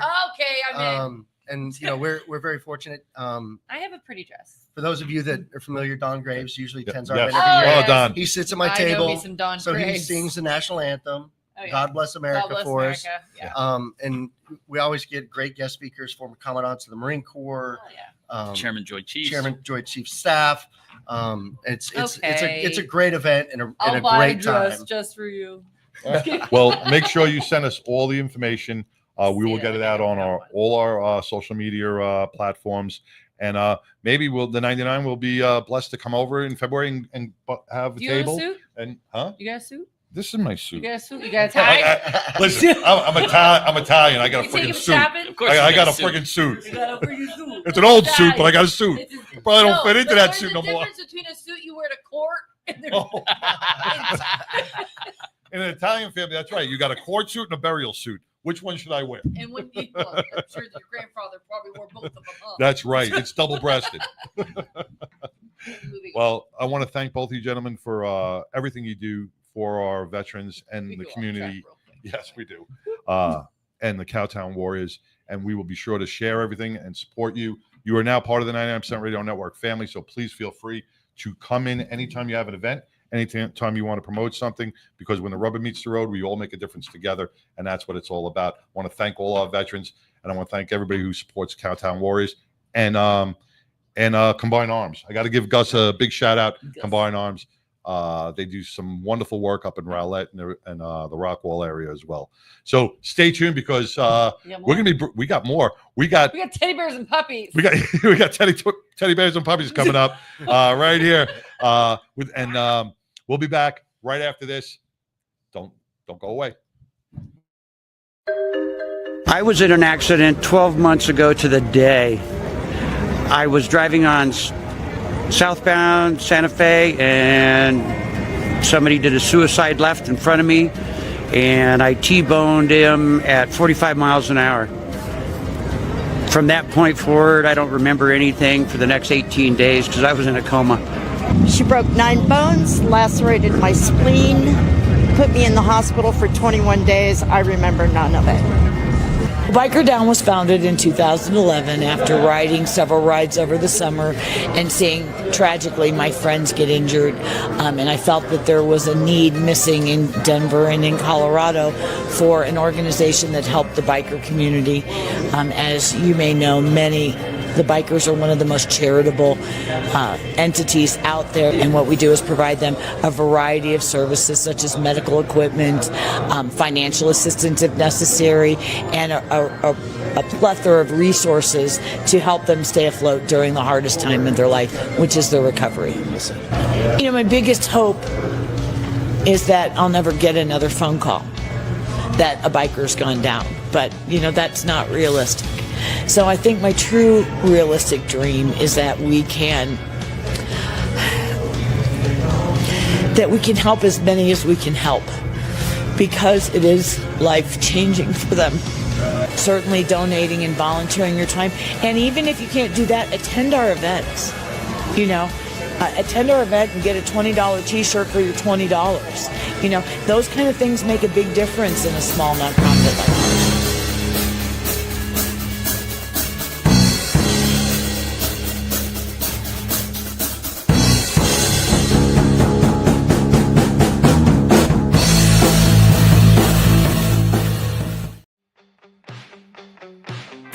Biker Wolfpack Law is a safety organization founded by myself alongside Robert Howell with the primary focus of motorcycle safety, advocacy for injured bikers, and just general protection for those injured while riding motorcycles in the great state of Texas. Biker Wolfpack Law is a division of Glenn Larson Law Injury Attorneys, which is my firm. What's different about Biker Wolfpack Law is it's a community-based, event-based connection component to make sure that motorcyclists have all of the safety information they need, all of the legal information they need, and frankly, if needed, that full-blown legal advocacy in times of injury through no fault of their own. One of our big events is we do ASM classes, which are accident scene management classes, which are put on with the Road Guardians, group of riders that are usually EMTs, doctors, nurses that also ride. And so they know what can happen when you're out there by yourself. And so it's a very intense class, like how to do tourniquets, how to get a helmet off of a person without hurting their neck more, how to get somebody out of the middle of the road. We do those a couple times a year, and the more safe riders are out there, the better it is. The second division and component of Biker Wolfpack Law is to sponsor local musicians at bike nights or other community events that involve motorcyclists, but also just the community as a whole. And then third is larger charity organization events or rides to get out in the fresh air and have some fun. What I love most about representing bikers and motorcyclists across the great state of Texas is really one thing. It's about hearing the story. It's about going to motorcycle events, constantly meeting new people and making new connections. One of the reasons why I started Biker Wolfpack Law was to defeat and counteract many of the biases that are out there that, quote, motorcyclists are just dangerous. Make sure that motorcyclists are seen as exactly who they are, very hardworking, very responsible, and very dedicated individuals that deserve the justice that they need.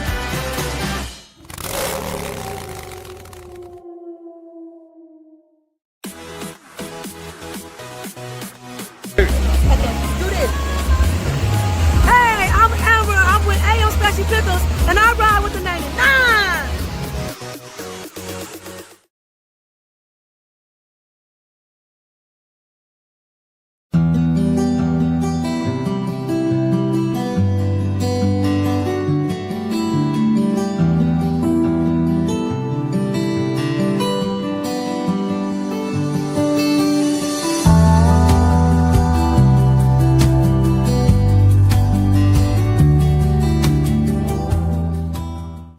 Hey, welcome back to the award-winning 99% Radio Network here in the Fishbowl, man. You just heard from the Cowtown Warriors, man, Bart and Clint.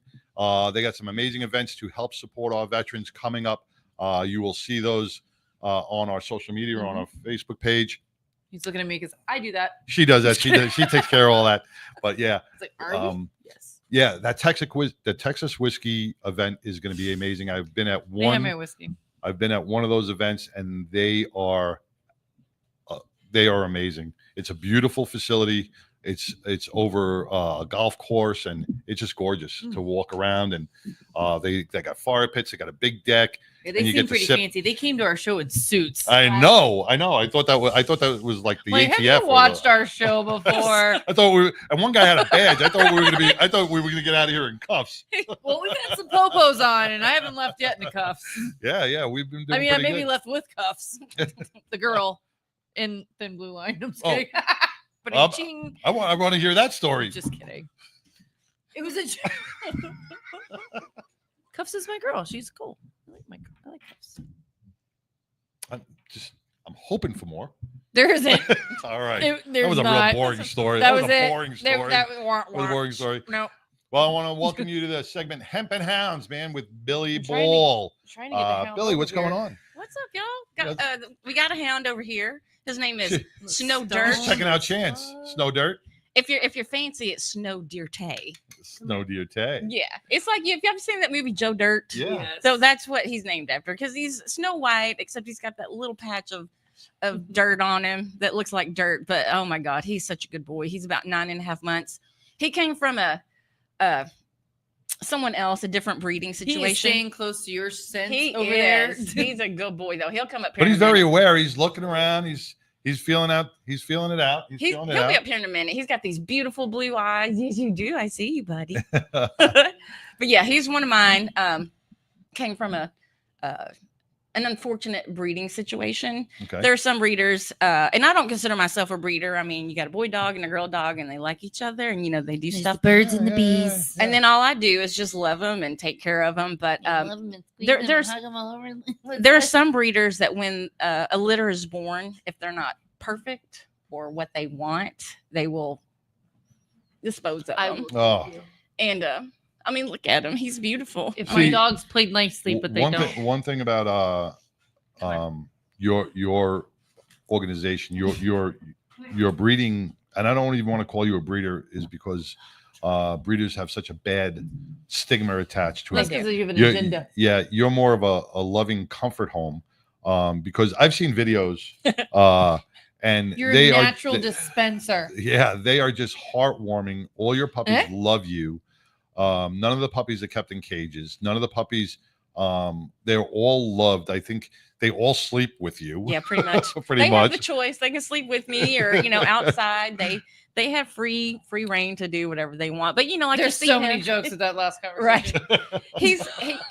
We try to socialize him, but he loves me. I'm his person right now, which is why it's so important for me to always find the best people for them. You do an interview process, the whole nine. Yeah, I mean, we've had people come to get our puppies, and within 5 minutes, we're like, nope, sorry, really? this is I'm several be times. Like that. I mean, some people, because you can get an Australian Shepherd for $2,000 to $5,000.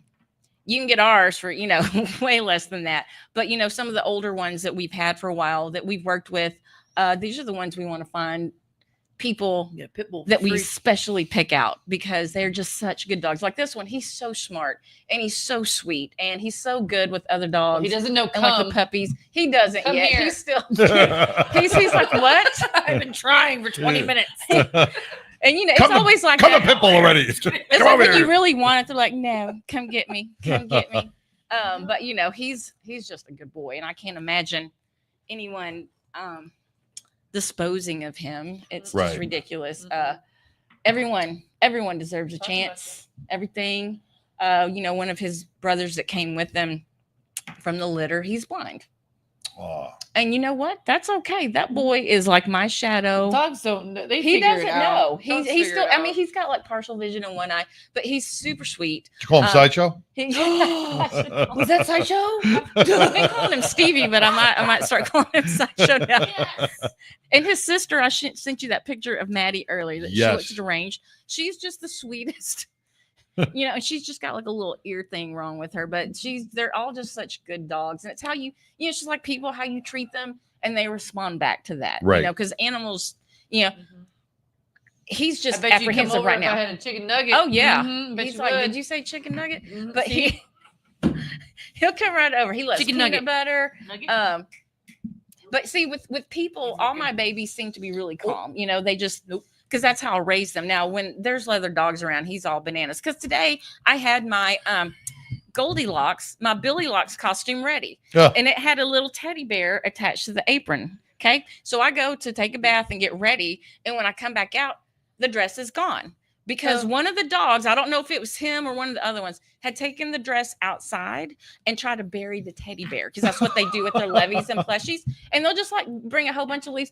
The whole dress was sticking out, but the teddy bear was covered. And I was like, and then they're all looking at you like, no, I didn't do it. But they do that with their stuffies. They'll take them out and, just put leaves all over them and act like, and then you go out and find them and they just get really irritated about that. But I mean, for those that don't know what an He Aussie likes breed Chance. is, right?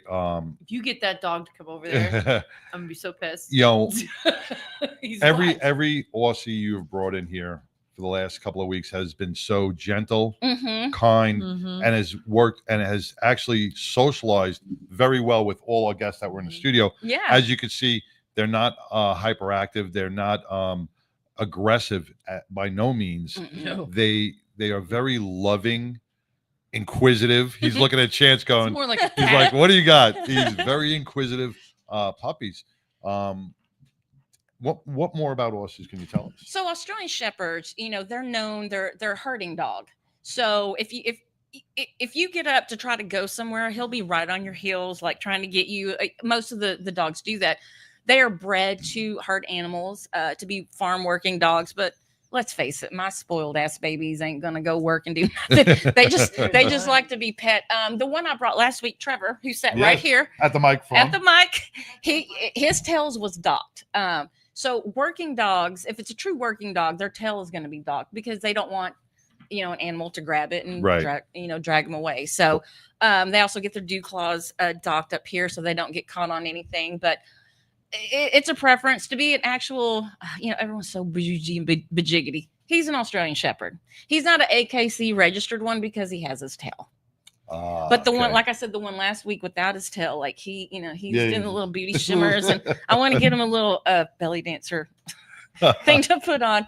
But they're just loyal family dogs. They're very protective. But they were originally bred to be herding farm animals.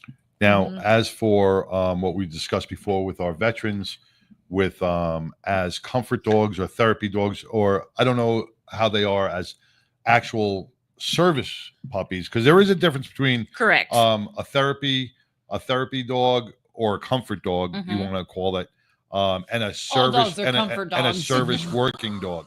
A service working dog is going to work with the disability for the person, be it somebody who's having seizures, an amputee, someone who's paralyzed, blind, deaf. The dog works towards that disability. A therapy or a comfort dog is there for more of an emotional support animal where they feel the hypersensitivity in that person and they calm that person down Correct. by either touch or feel, or they'll snuggle in.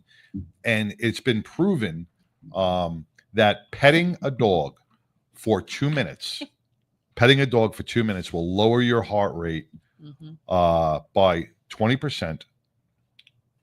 It will. Yeah. It will lower your heart rate. It lowers your anxiety. It lets off endorphins and dopamine into the brain. It eliminates the cortisol dumps. And that's just 2 minutes of petting a dog. I mean, you saw Can me I over pet there. that dog? Can I pet that dog? You saw me over there. He Can I pet just that sat dog? there. Yes. And like he snuggled into you. He snuggled got into onto you. me. He got onto your lap. He has not left your scent over there. He knows I'm a little stressed because the drive over here was just absolutely bananas. Like 360, there was an accident, and then you try to go around it and you get caught up in more traffic. And poor baby, he I'm stressed got a little out hot too. and he Come threw up. here. And so he Go get him. but he's like, what? You gonna come get me? But yeah, just He stood right up. He's like, holy crap. He's like, holy crap, you're tall. He's like, there's a he's so giant. cute. Come There's a giant coming to me. But he just all of them are like that or something. Or there's one ain't having Maddie. it. She's He just was nuts. looking for a route if you're out. like, girl, oh, get out of my way. She will just come up to you and slap you with her palm, put her and just loop your nose with her Really? nose. And he'll when he gets up on the bed, he'll do forward rolls into my lap. Or he'll like come and sit next to me and then do this weird kind of like sideways roll. He's just a happy boy. He's looking at you, Hi, man. baby. He's looking at He's you. looking at you. But He's he's like, let's go. But you're right. Pitbull. He's sitting by her scent. He's sitting right by her He's scent, like, and he's almost like protecting your stuff. well, no, Yeah. he over there. knows you got to come back and get this. Yeah. You got to come back over here and get this because I ain't know, because I ain't but- going over there with those two crazies. But he saw you. But Stood yeah. up. He's like, oh, that girl's got pit bulls. But he's watching his mama. He's watching his mama with every eye, and this is what it's all about. Through Hemp and Hound. So if Billy, once again, if somebody would want a therapy or a comfort dog or just a dog for their kids or a family pet, how do they go about it? They can contact me directly, 817-202-4838. We have dogs that are free as long as they are a spectacular home. We have, dogs anywhere from, $250 to $500. Do you charge them if they're a shitty home? What do you mean? I don't know if anyone. You got a shitty home. $500. That's the whole preview. Like when we're with someone, and if we get that feeling, we're like, you know what, we just don't think this is going to be a good fit, and we give them lots of questions. So you try to deflect. $2,000. Because there are lots of people who will contact you when they see that low price for your Aussies, and a lot of people will get online and buy dogs like that and then they'll try to flip them and resell them. They'll try to flip them and resell them, or they'll use them as bait dogs. Bulldogs, Frenchies, all those things are like those. Yeah. I even had a rescue. I'm not going to say who they are, but it kind of led me down the path of rescues, because I don't think a breeder should be a rescue. They should be two totally separate things, right? Right. And also, when people talk about bad breeders, there's also bad owners, because all these people who are like to adopt, don't shop. I get it. I totally get it. But if everyone stopped breeding and everyone got all the dogs fixed, guess what? In 10 years, there's not going to be any damn dogs. Right. Right. Bob Barker said it best. Get your pets spayed or neutered. Yeah, but if you spay and neuter all of them, eventually you're not going to have any. Right. And we're going to be petting, You got to just make sure that you weed out the bad elements of that community, the breeding community, and you keep the people that are in there that are doing it like not the only puppy mills. They for the still love. do. They do. Oh, but this rescue organization. So what we found out is, so we had a cute video online. It showed 3 puppies in a big garden tub with bubbles. They had bubbles all over them. And then the next clip in the video was them running around the backyard all happy. So then I started getting text messages from a rescue. I've had some of my followers reach out concerned for your puppies. And you want to talk about flipping a switch. Exactly. Because you bathed them? I was like, what the hell? And she, it's and somebody else trying to claim. I started researching it. So what they'll do, some of these, savior places, they will go and they'll talk you into giving them your dogs, and then they will sell them. But I was all up her ass. I was like, please point out to me what is so wrong. Is the water too bubbly? Is the grass too green? Are they too happy? I don't know what the hell. And she was like, oh, I'm because you have Republican dogs. She didn't expect you to go back at her. She did not. She did not expect me to be, it was just crazy. And also, as a breeder, when your number's out there, I've had people text me pictures of, shoot up bait dogs or and things like that. And it just, I get it. That's not me. That's on them. They're just. I know. I'm a pit bull advocate, but I can't. It's hard. It's hard because you have to walk this line as a breeder. You have to please everyone, and that's impossible. I ain't pleasing everyone. I'm pleasing my people that agree with things that I agree with. Your videos, when you see your videos, you know what? You can tell if a dog has been mistreated or is unhappy, because the dog's going to show the same emotions in its eyes as a human being. They're going to give you the signs when if you see a happy dog jumping around, playing, rolling around, barking, wagging its tail, they are coming from a happy place. They're coming from a happy family life, and they will be the same in your family. Exactly. But if you have a dog that's going to be shy, going to move to the back of the cage, going to do certain things, won't look at you like. That's a habitat. I'm sorry. Like I've rescued some dogs. I've rescued some really damaged pit bulls. Yeah. And those pit bulls will come right out of that, depending on the home. So if the dog's still like that, when I go to somebody's house, though, like even just somebody's regular pet, and I come over to their house and I see that dog do something, I'm like, my view on that owner just changed. Yeah. Because a pet will tell you a lot about their owner. Exactly. Yeah. Like, we ain't cool no more. Right. And it's just it's just like if you walk into a house and you see a bunch of the kids and they're dirty or skinny or their hair is matty, they're a bad parent. They're not taking care of their kids. Well, look at the animal. The animal will tell you a lot about the person.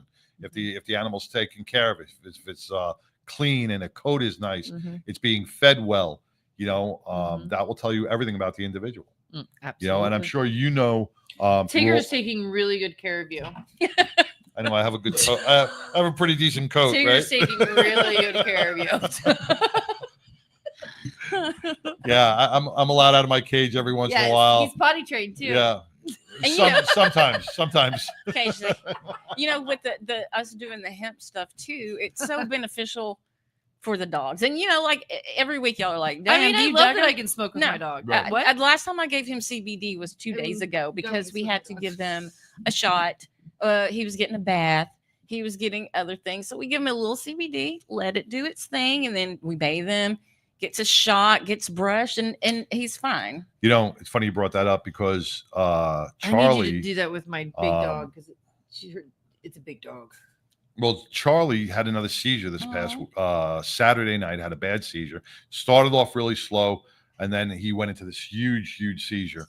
Lasted. It would have lasted longer, but we used Yeah. the Those are so liquid. scary. We used the liquid that you gave us. Tigger shot it in his mouth, and within 3 to 4 seconds, he came right out of it. It was like a shot of Narcan. It's crazy. Came isn't it? right It's out of beautiful. it. Came right out of it. And the importance of this, and this is why it's so important, because when a puppy or a dog is having a seizure, they are not breathing, right? So anybody, if you're a human, you're not breathing. It's so a scary sight. The length of a seizure will determine any more damage. So if a seizure goes a minute, that means they're going without breathing for a minute. The dog could Brain stroke damage. out.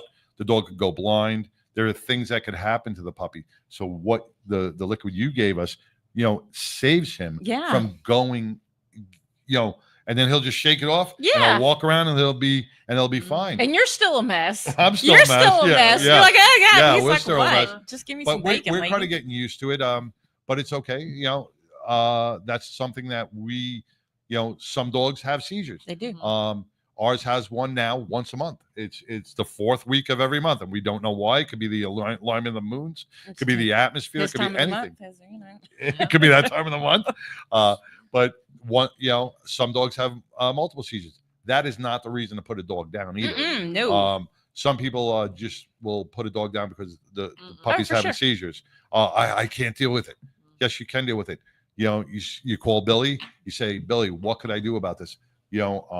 And Billy will help you out. We've had people bring dogs back because the dog didn't match their decor. I mean, this What? is how stupid owners are. I mean, I'm like, Because it didn't match the decor. How bougie is that? And we have contracts for our dogs. We're like, this is AB. JR takes care of all that. But the main thing is like if something happens and you can no longer take care of this dog and you can't find another home for it, you bring it back to us. We will take it. I don't care if Yeah. I have 5 dogs I've or known a 50 few dogs. rescues, yeah. I will take care of every single one of them until, I always pray. I pray to God, please help me find the best, most perfect home for these babies. I want them to make someone happy. And I want and like whenever I get pictures of previous babies that we've given, and it's just heartwarming. It's just Did all your heartwarming. dogs match your decor?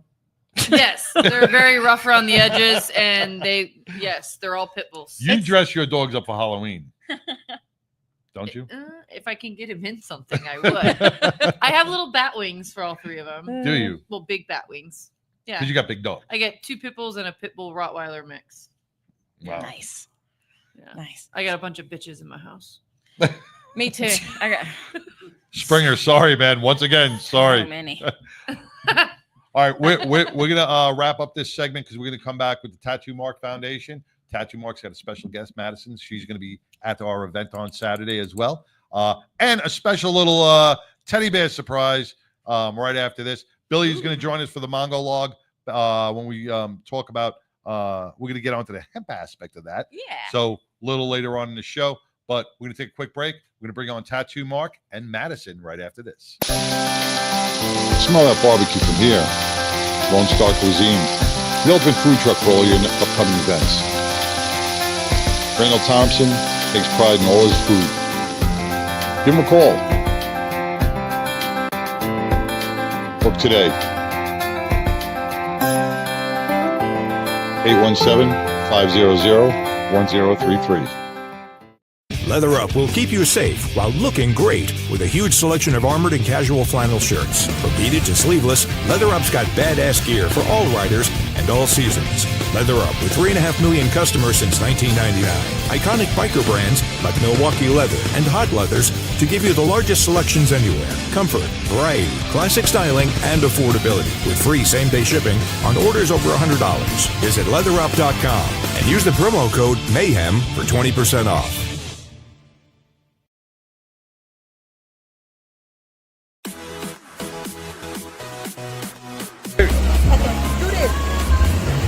Hey, I'm Amber. I'm with A.O. Special Pickles, and I ride with the 99.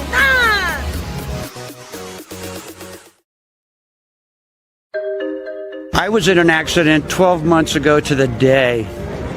I was driving on southbound Santa Fe, and somebody did a suicide left in front of me, and I T-boned him at 45 miles an hour. From that point forward, I don't remember anything for the next 18 days because I was in a coma. She broke 9 bones, lacerated my spleen, put me in the hospital for 21 days. I remember none of it. Biker Down was founded in 2011 after riding several rides over the summer and seeing tragically my friends get injured. And I felt that there was a need missing in Denver and in Colorado for an organization that helped the biker community. As you may know, the bikers are one of the most charitable entities out there, and what we do is provide them a variety of services such as medical equipment, financial assistance if necessary, and a plethora of resources to help them stay afloat during the hardest time in their life, which is their recovery. You know, my biggest hope is that I'll never get another phone call that a biker's gone down, but you know, that's not realistic. So I think my true realistic dream is that we can help as many as we can help, because it is life-changing for them. Certainly donating and volunteering your time, and even if you can't do that, attend our events. You know, attend our event and get a $20 t-shirt for your $20. You know, those kind of things make a big difference in a small nonprofit like ours.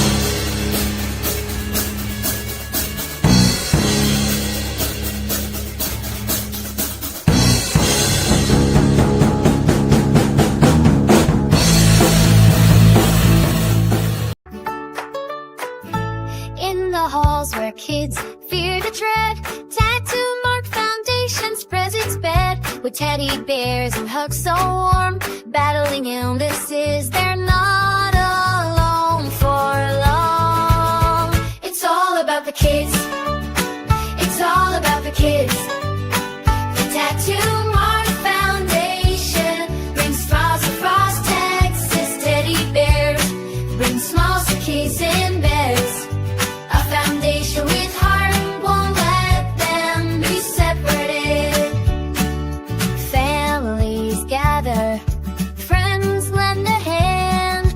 Together we fight and never stand alone. With every hug, a smile takes flight in the rooms where hope and courage ignite. It's all about the kids. It's all about the kids. The Tattoo Mark Foundation brings smiles across Texas, teddy bears bring smiles to kids in beds. A foundation with heart won't let them be separated. From the smallest to the tallest child, each one feels the warmth, each one feels the thrill. With every bear and every smile, we heal the pain, we mend the style.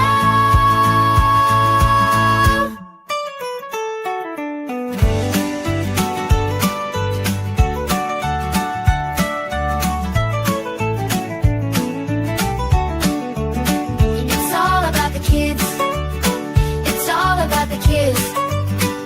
Tattoo Mark Foundation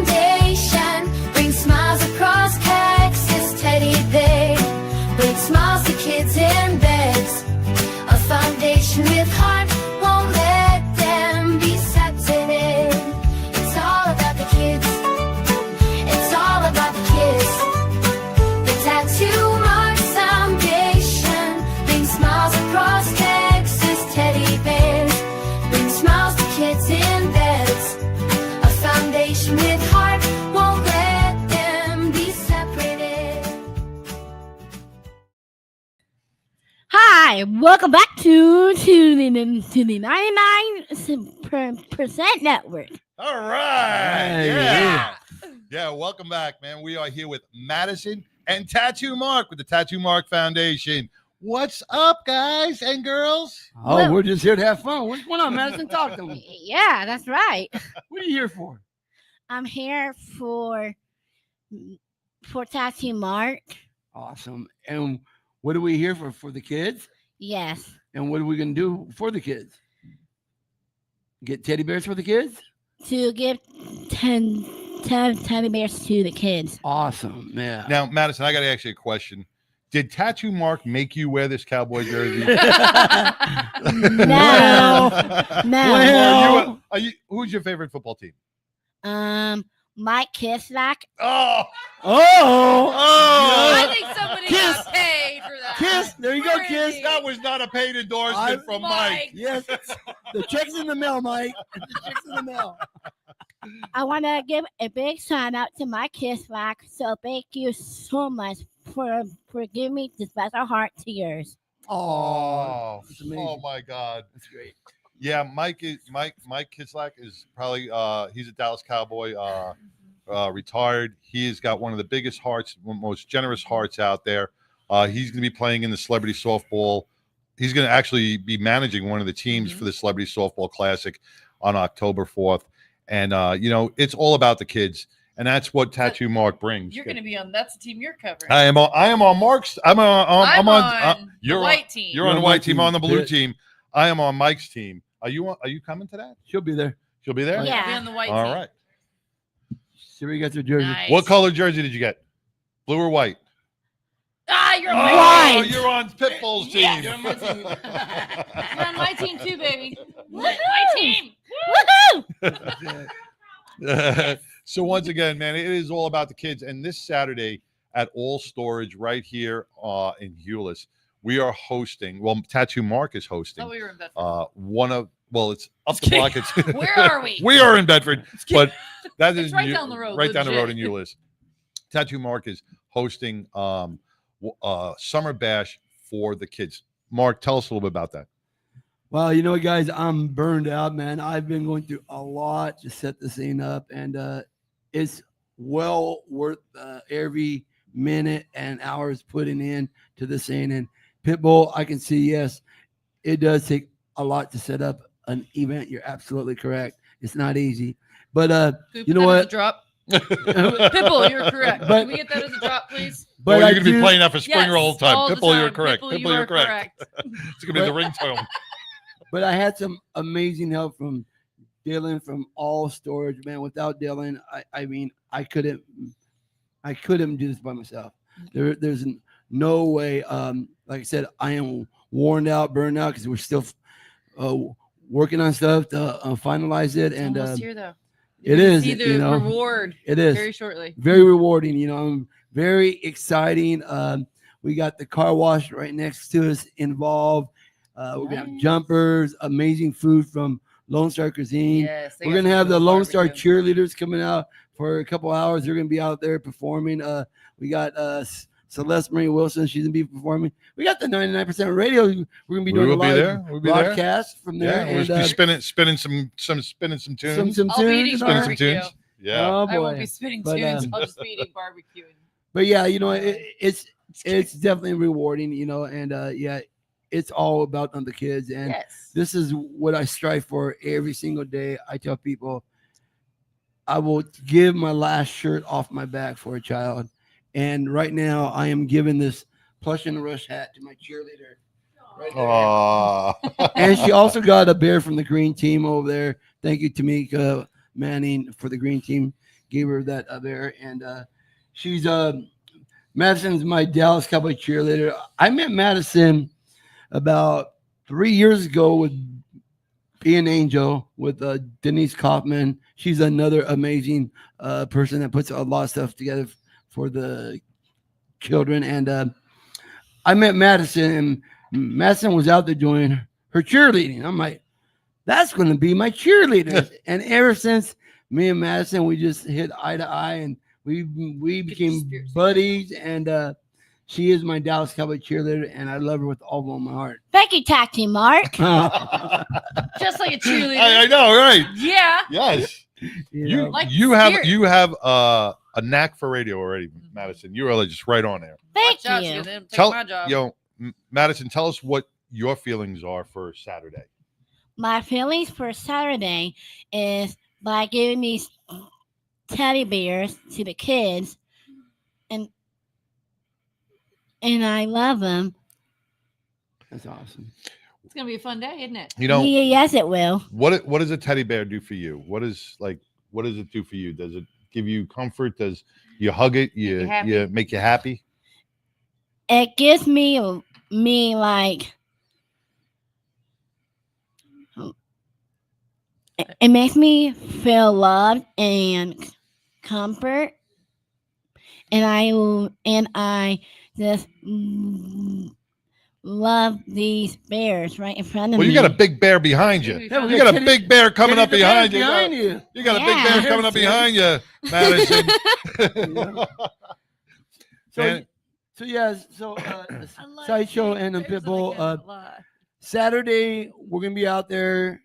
They can come to the new teddy bear store that I'm gonna be setting up. Yeah, so about the teddy bear store, so people understand what's going on. The teddy bear store, when you go down to Tattoo Marks Foundation, he has a teddy bear store that he sets up. But this isn't a place you actually take a teddy bear home. You are going down to purchase the teddy bear so he can personally go deliver them to children in hospitals across Texas. That's what the teddy bear store is about.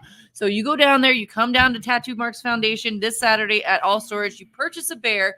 Those teddy bears get delivered to children across the country that are in hospital or across Texas that are in hospitals dealing with illnesses. So, I mean, this is big. We need all the teddy bears. We need all the donations. We need to fill all the children's hands with teddy bears. So come down Saturday. Look at our events too. It's all the information's on there. The address. I'm sure Teddy Bear might know the address.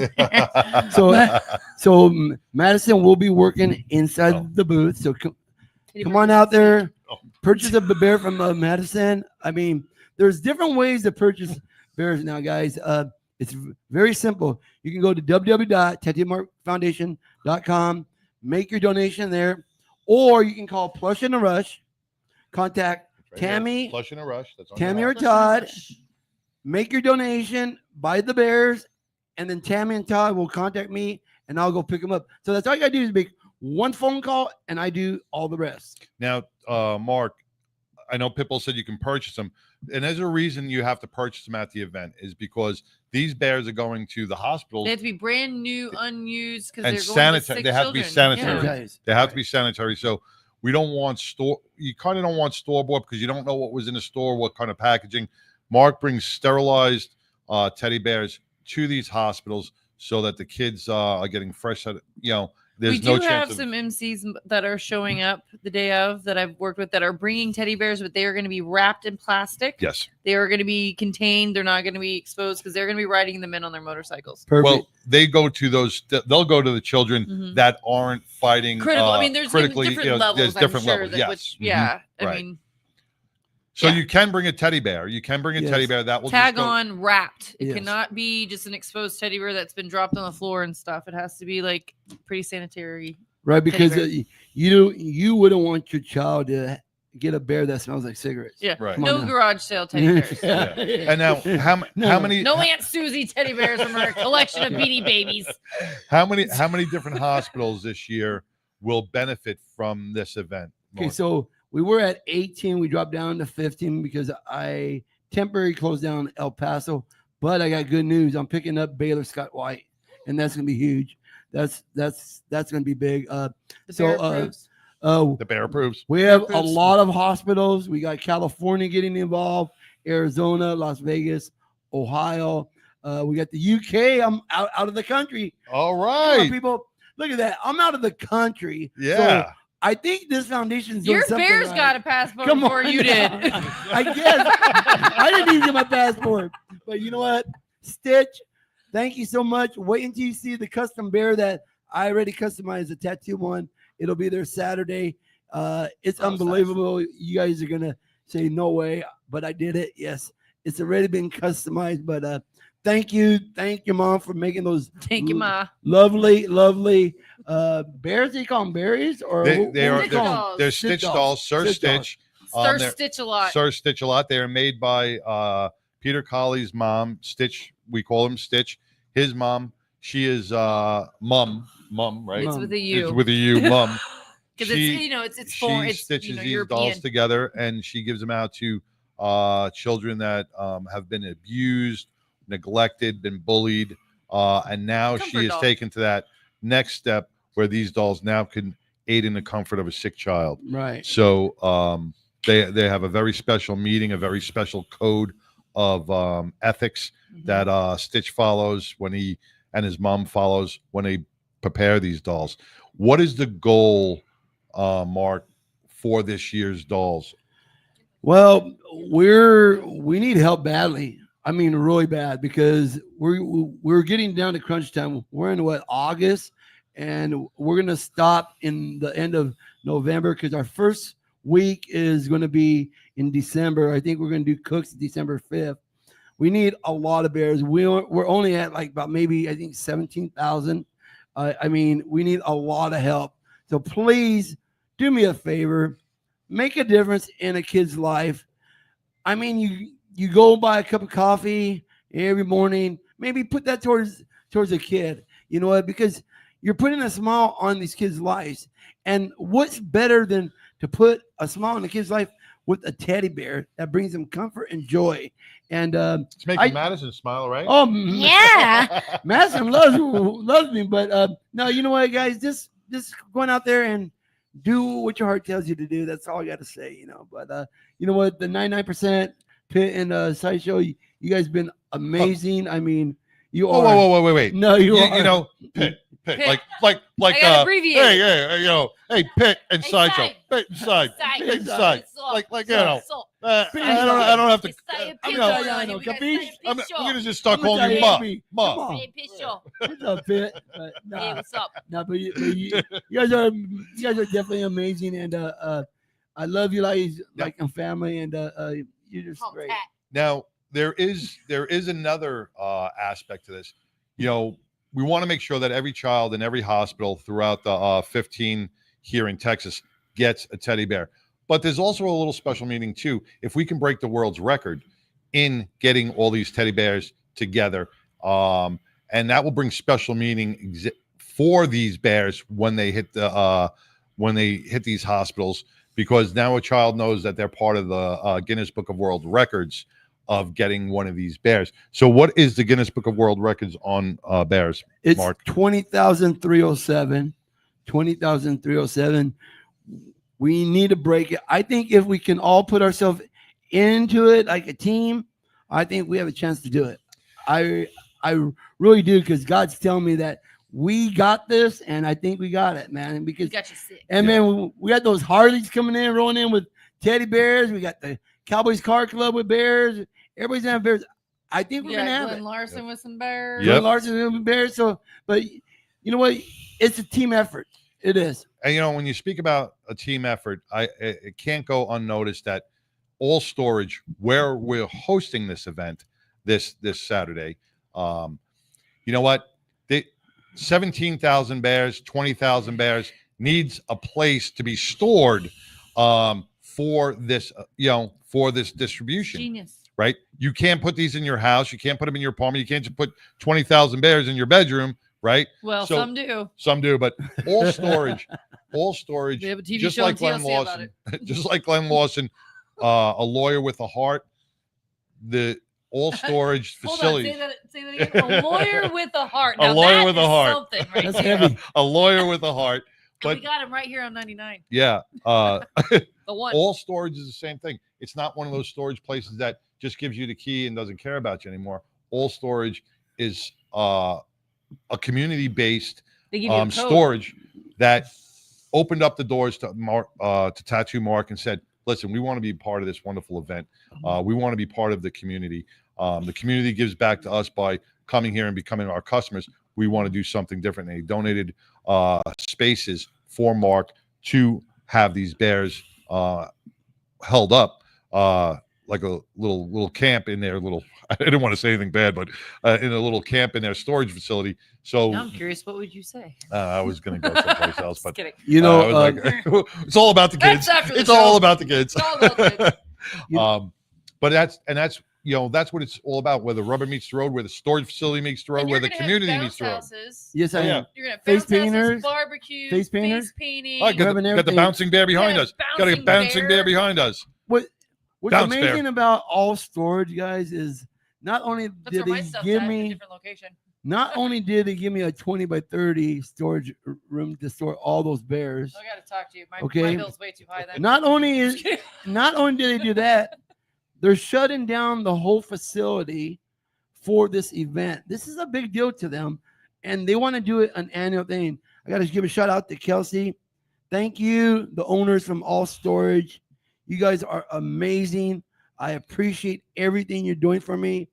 I definitely think that Dylan, I know definitely Dylan needs a raise or a promotion because he's been with me through thick and thin from day one, and he's still with me, Thick and helping fur. me out.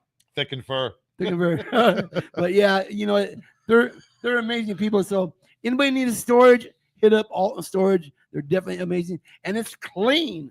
Oh It my is. gosh, It it's is. spotless. Yeah, It is. So- They're all over the place. They're I in like these that. It looks like a locations. big box. a big box. Yeah. It looks like I a bet big you do store. like that it looks like a big box. A big box. It's all about the kids. It's all about the kids. It's all about the kids. It's all about the kids. Pitt, Come on, it's all about the kids, Pitt. Side.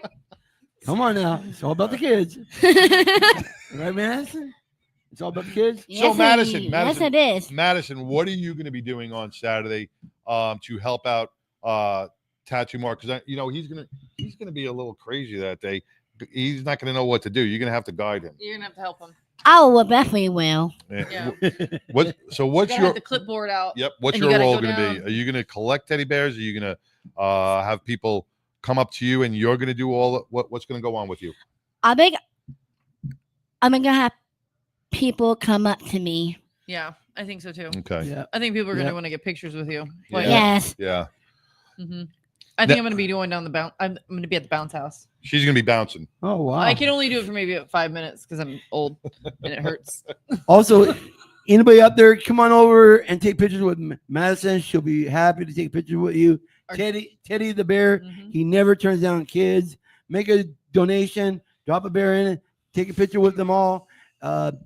It's all about the kids. It's all about the kids, I've got and yeah, the eyebrows like, we're definitely gonna have a good time, man. Now, and Mark, one other thing.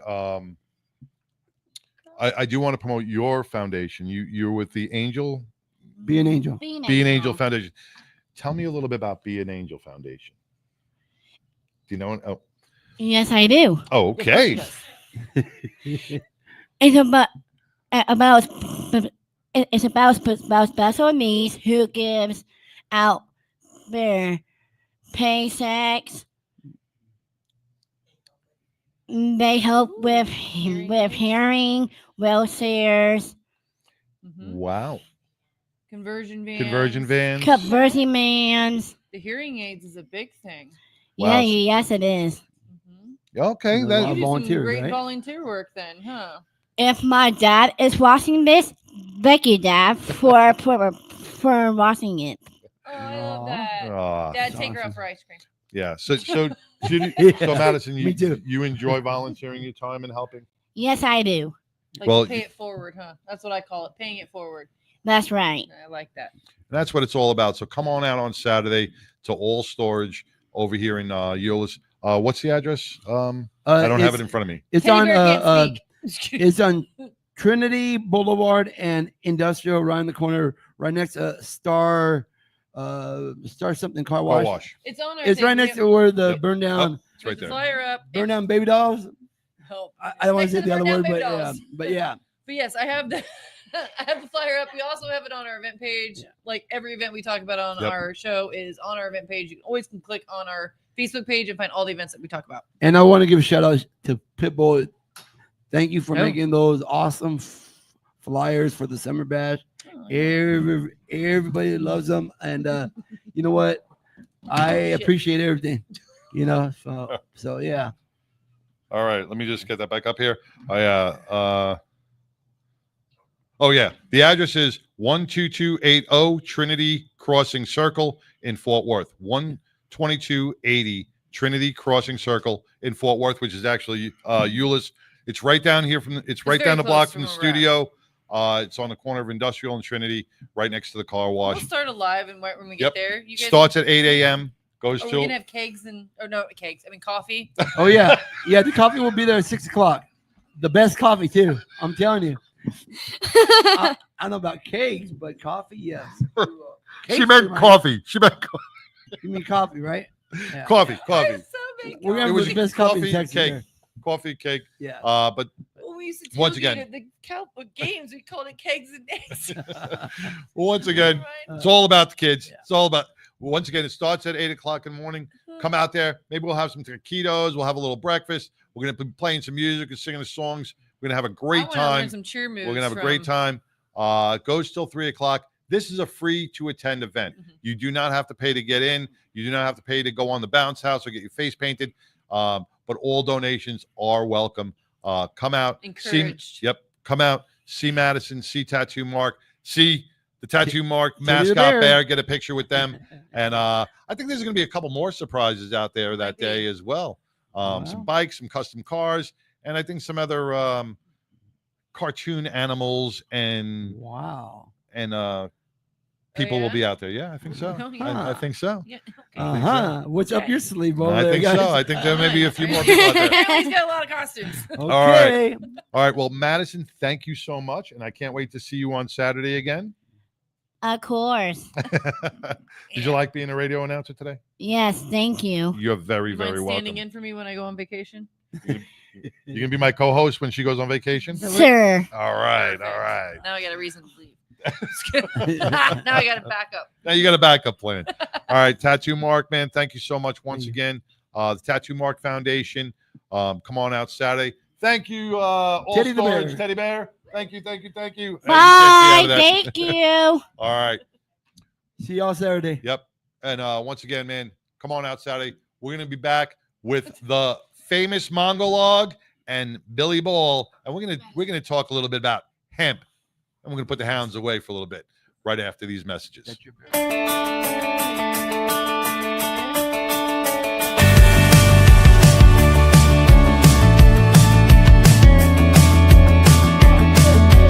Hey, what do you say?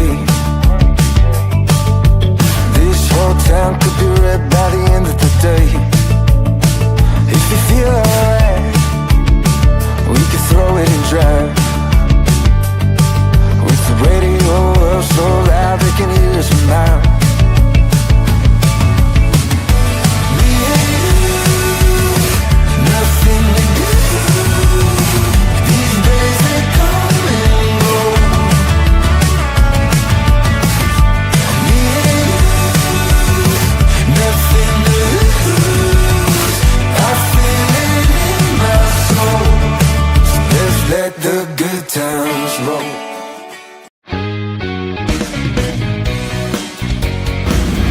Hey guys, this is Randall. And Brandy.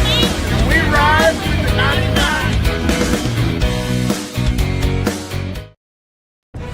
Hi y'all, I'm Celeste and I ride with the 99. Hey, this is Tex McDormand with Octane Mania, and I ride with 99.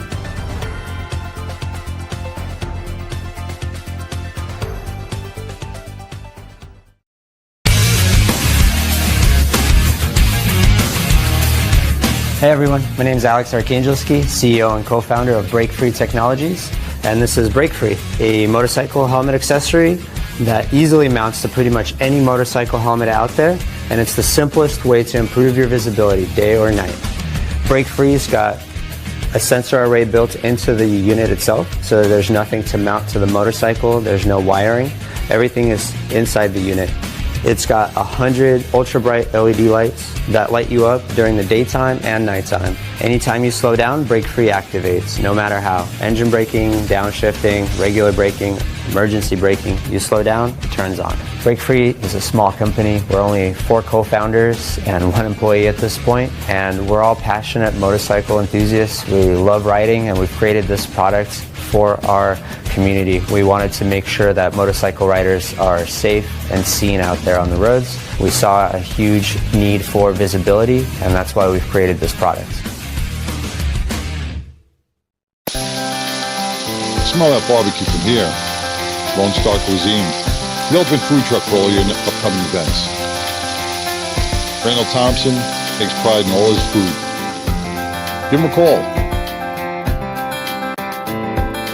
Book today. 817-500-1033.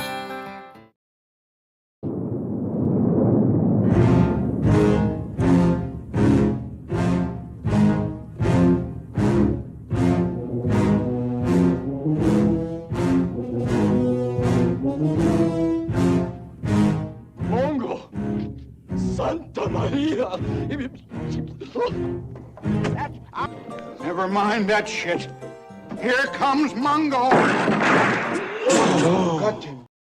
Hey, welcome back to the 99% Radio Network here in the Fishbowl, man. That was Madison and Tattoo Mark and the big teddy bear for Saturday's event, man. Be sure to join us on Saturday. We got Mongo in the house. Mongo, welcome with the famous Mongo Log. Hey, how's it going today, everybody? What's up, sexy man? It's been crazy. It's been crazy. Hey, check out my shirt. I don't know if you can read it from there. It's an official Mongo shirt. Stand up. I can't see it. Can you stand up? I am standing up. Oh, oh, there we go. All right. The delay is too funny. Yeah. Yeah, there is a little delay, so I guess you are standing up. All right. I'll get used to this delay after 7 years on air. Oh, man. Why is that so funny to me? Well, Mongo, man. How tall are you, Mongo? Because I just feel like you just made him seem like 4 foot tall. I am standing up. Yo, big shout out to Faustino Cigars out here in Roy City.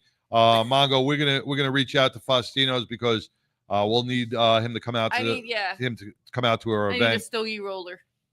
Yeah, definitely. I'll give him a text and I'll give him your number and have him give you a call so you can give all the details. So you're not having to send them back and forth through me.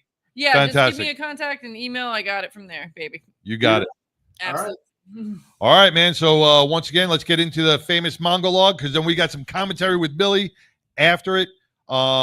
Because this is something that's going to be, it affects a lot of people. So whenever you're ready, brother, take it away. Here we go, kids. All right. There are a few subjects that can stir up stronger emotions among doctors, scientists, researchers, policymakers, as well as the public than the legalized use of both marijuana and medical marijuana. The questions are forever being asked. Is it safe? Should it be legalized or decriminalized? Has its actual effectiveness ever been proven? What conditions is it useful for? Is it addictive? How do we keep it out of the hands of teenagers? Is it really the wonder drug that people claim that it is? Is medical marijuana just a ploy to legalize marijuana in general? How do we know that the experts are unbiased and not in the pockets of big pharma or an agenda-driven entity with money? Marijuana is derived from the cannabis plant. It has a history that dates back at least to the 3rd millennium BC.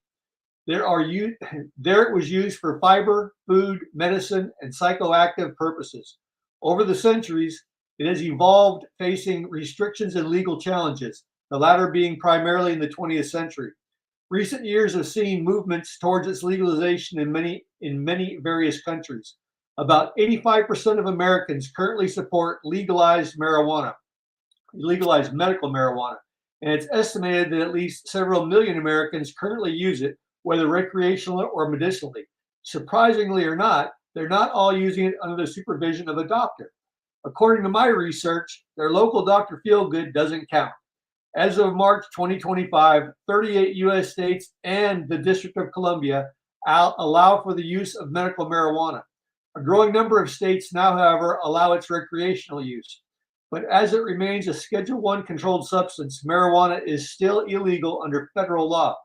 The Drug Enforcement Administration's designation of Schedule I means that marijuana is considered by our government to have no currently acceptable medical uses and has a high potential for abuse in a handful of states, marijuana has been decriminalized. This means there are no criminal penalties in the states for minor marijuana-related offenses like possession of small amounts or cultivation for personal use. Least controversial in this entire debate is the extract from the hemp plant known as CBD. This component of marijuana has very little, if any, intoxicating properties. THC is the chemical that produces the high that goes along with marijuana consumption. Currently, the most common use for medical marijuana in the United States is for pain management. While marijuana isn't strong enough for most acute pain, such as post-surgical pain or pain from a broken bone, for example, it is, however, quite effective for the daily chronic pain that plagues millions of Americans, especially as they age.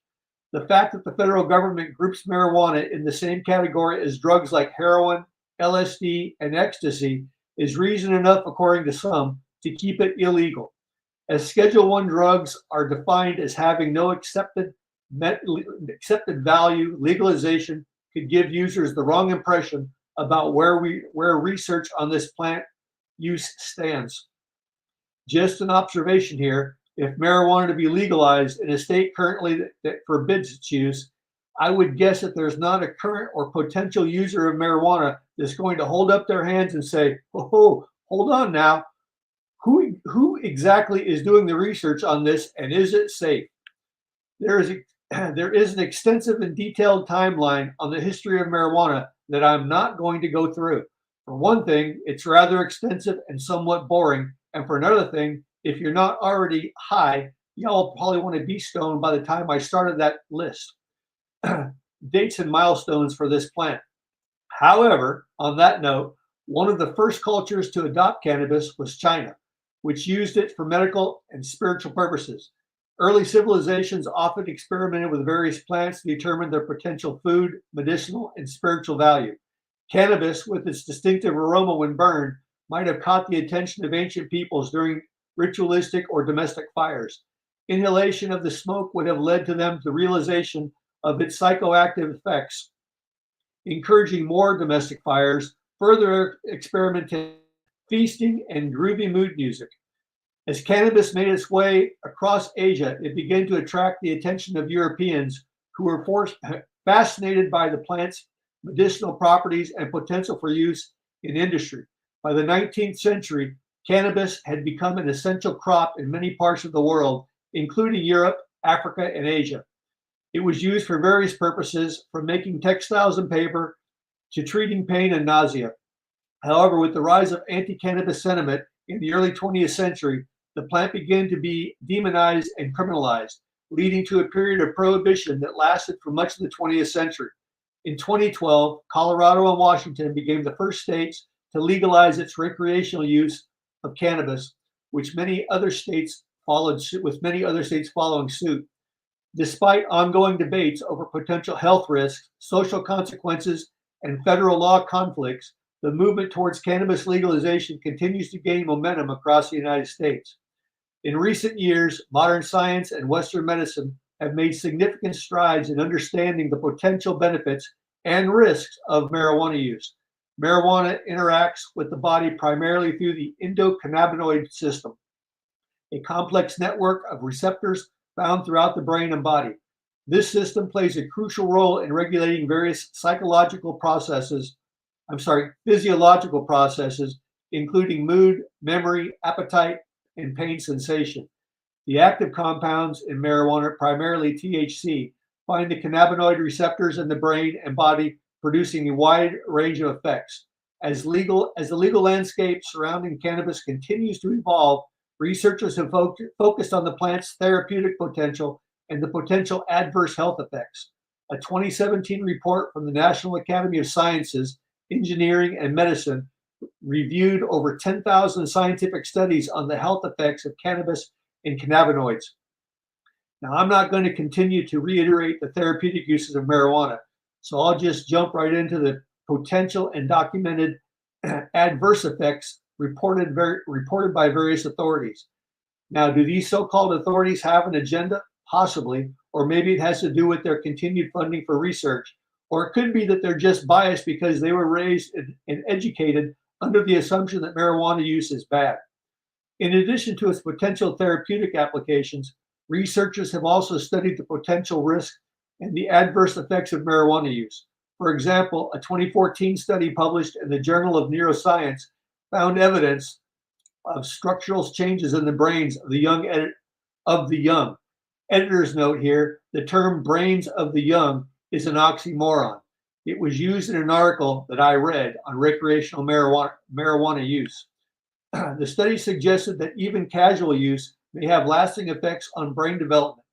Furthermore, a meta-analysis published in the Lancet Psychiatry in 2019 found that the high-potency cannabis use was associated with a significantly increased risk of developing psychotic disorders, highlighting the importance of understanding the potential risks of marijuana use, particularly for vulnerable populations.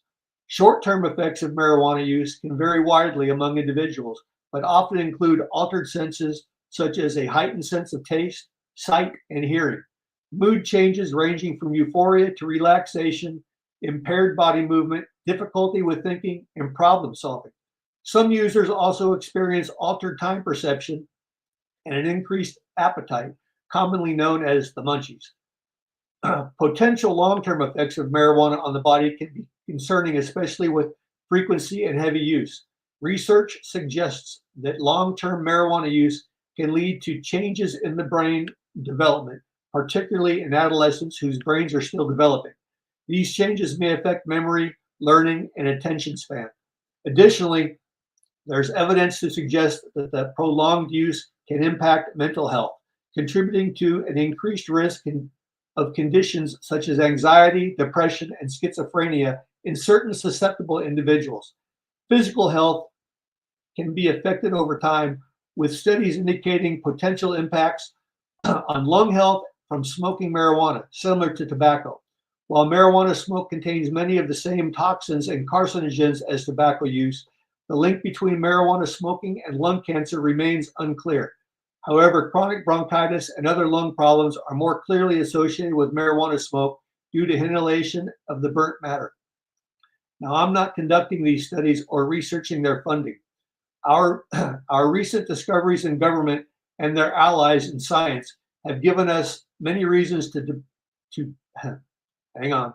many reasons to doubt scientific findings in any areas of research.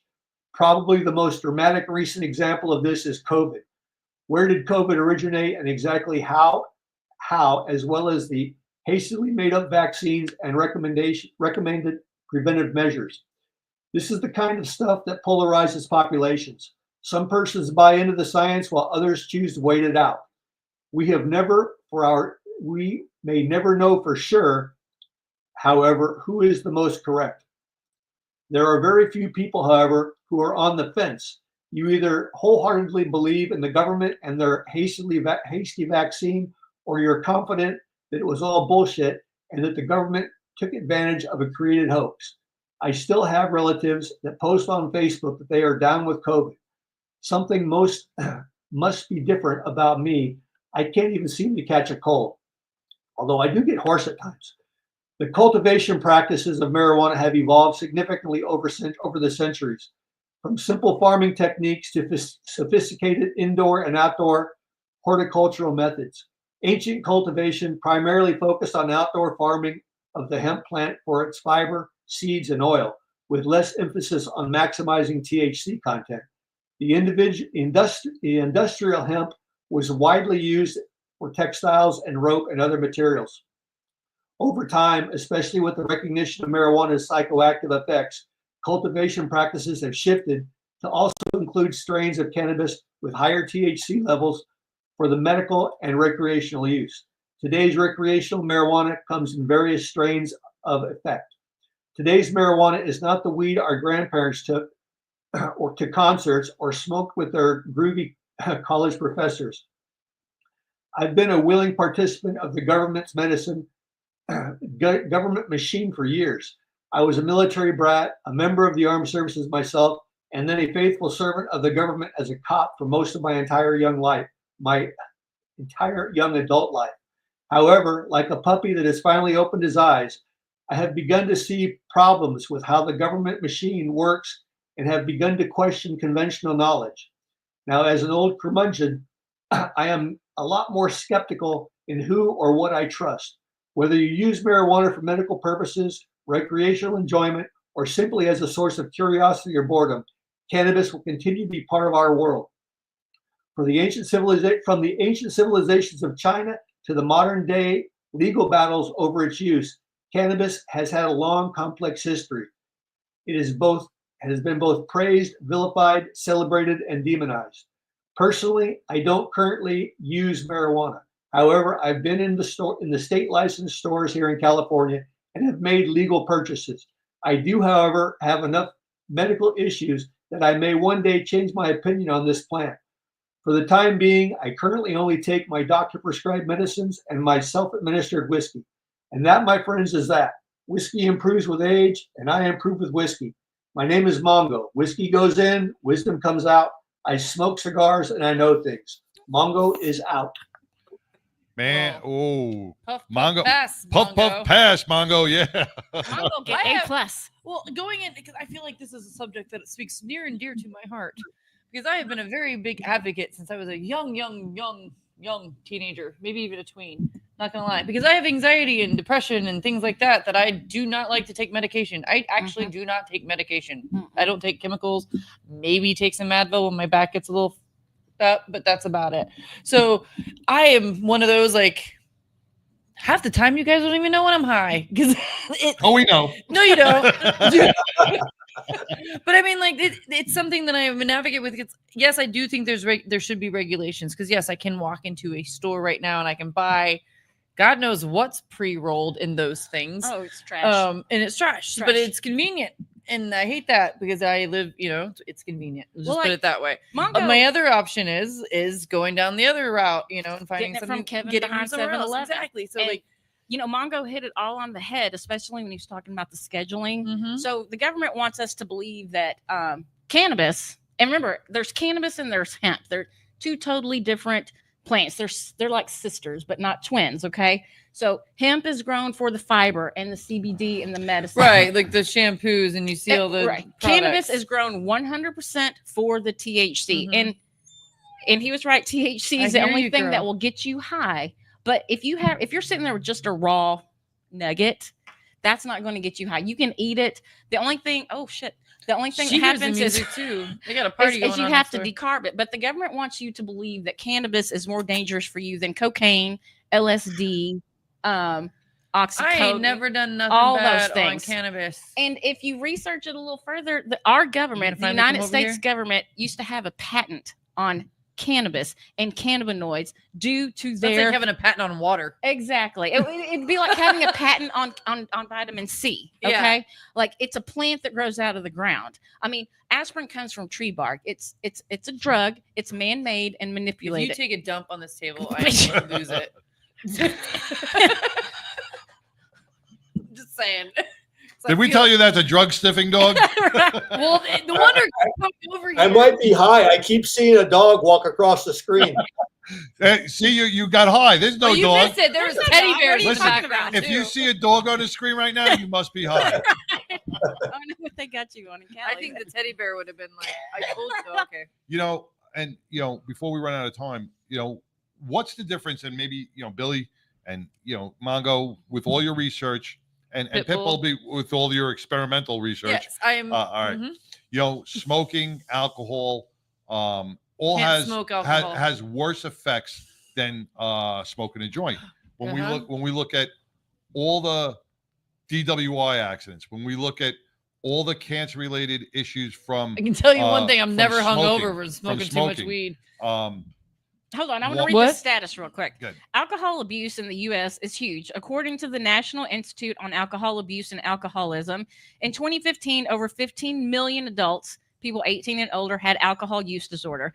Annually, an estimated 88,000 people die from alcohol-related illnesses. That's not car crashes. That's from them drinking and, getting an illness. You know how many people have died in the history of ever from consuming cannabis? Zero.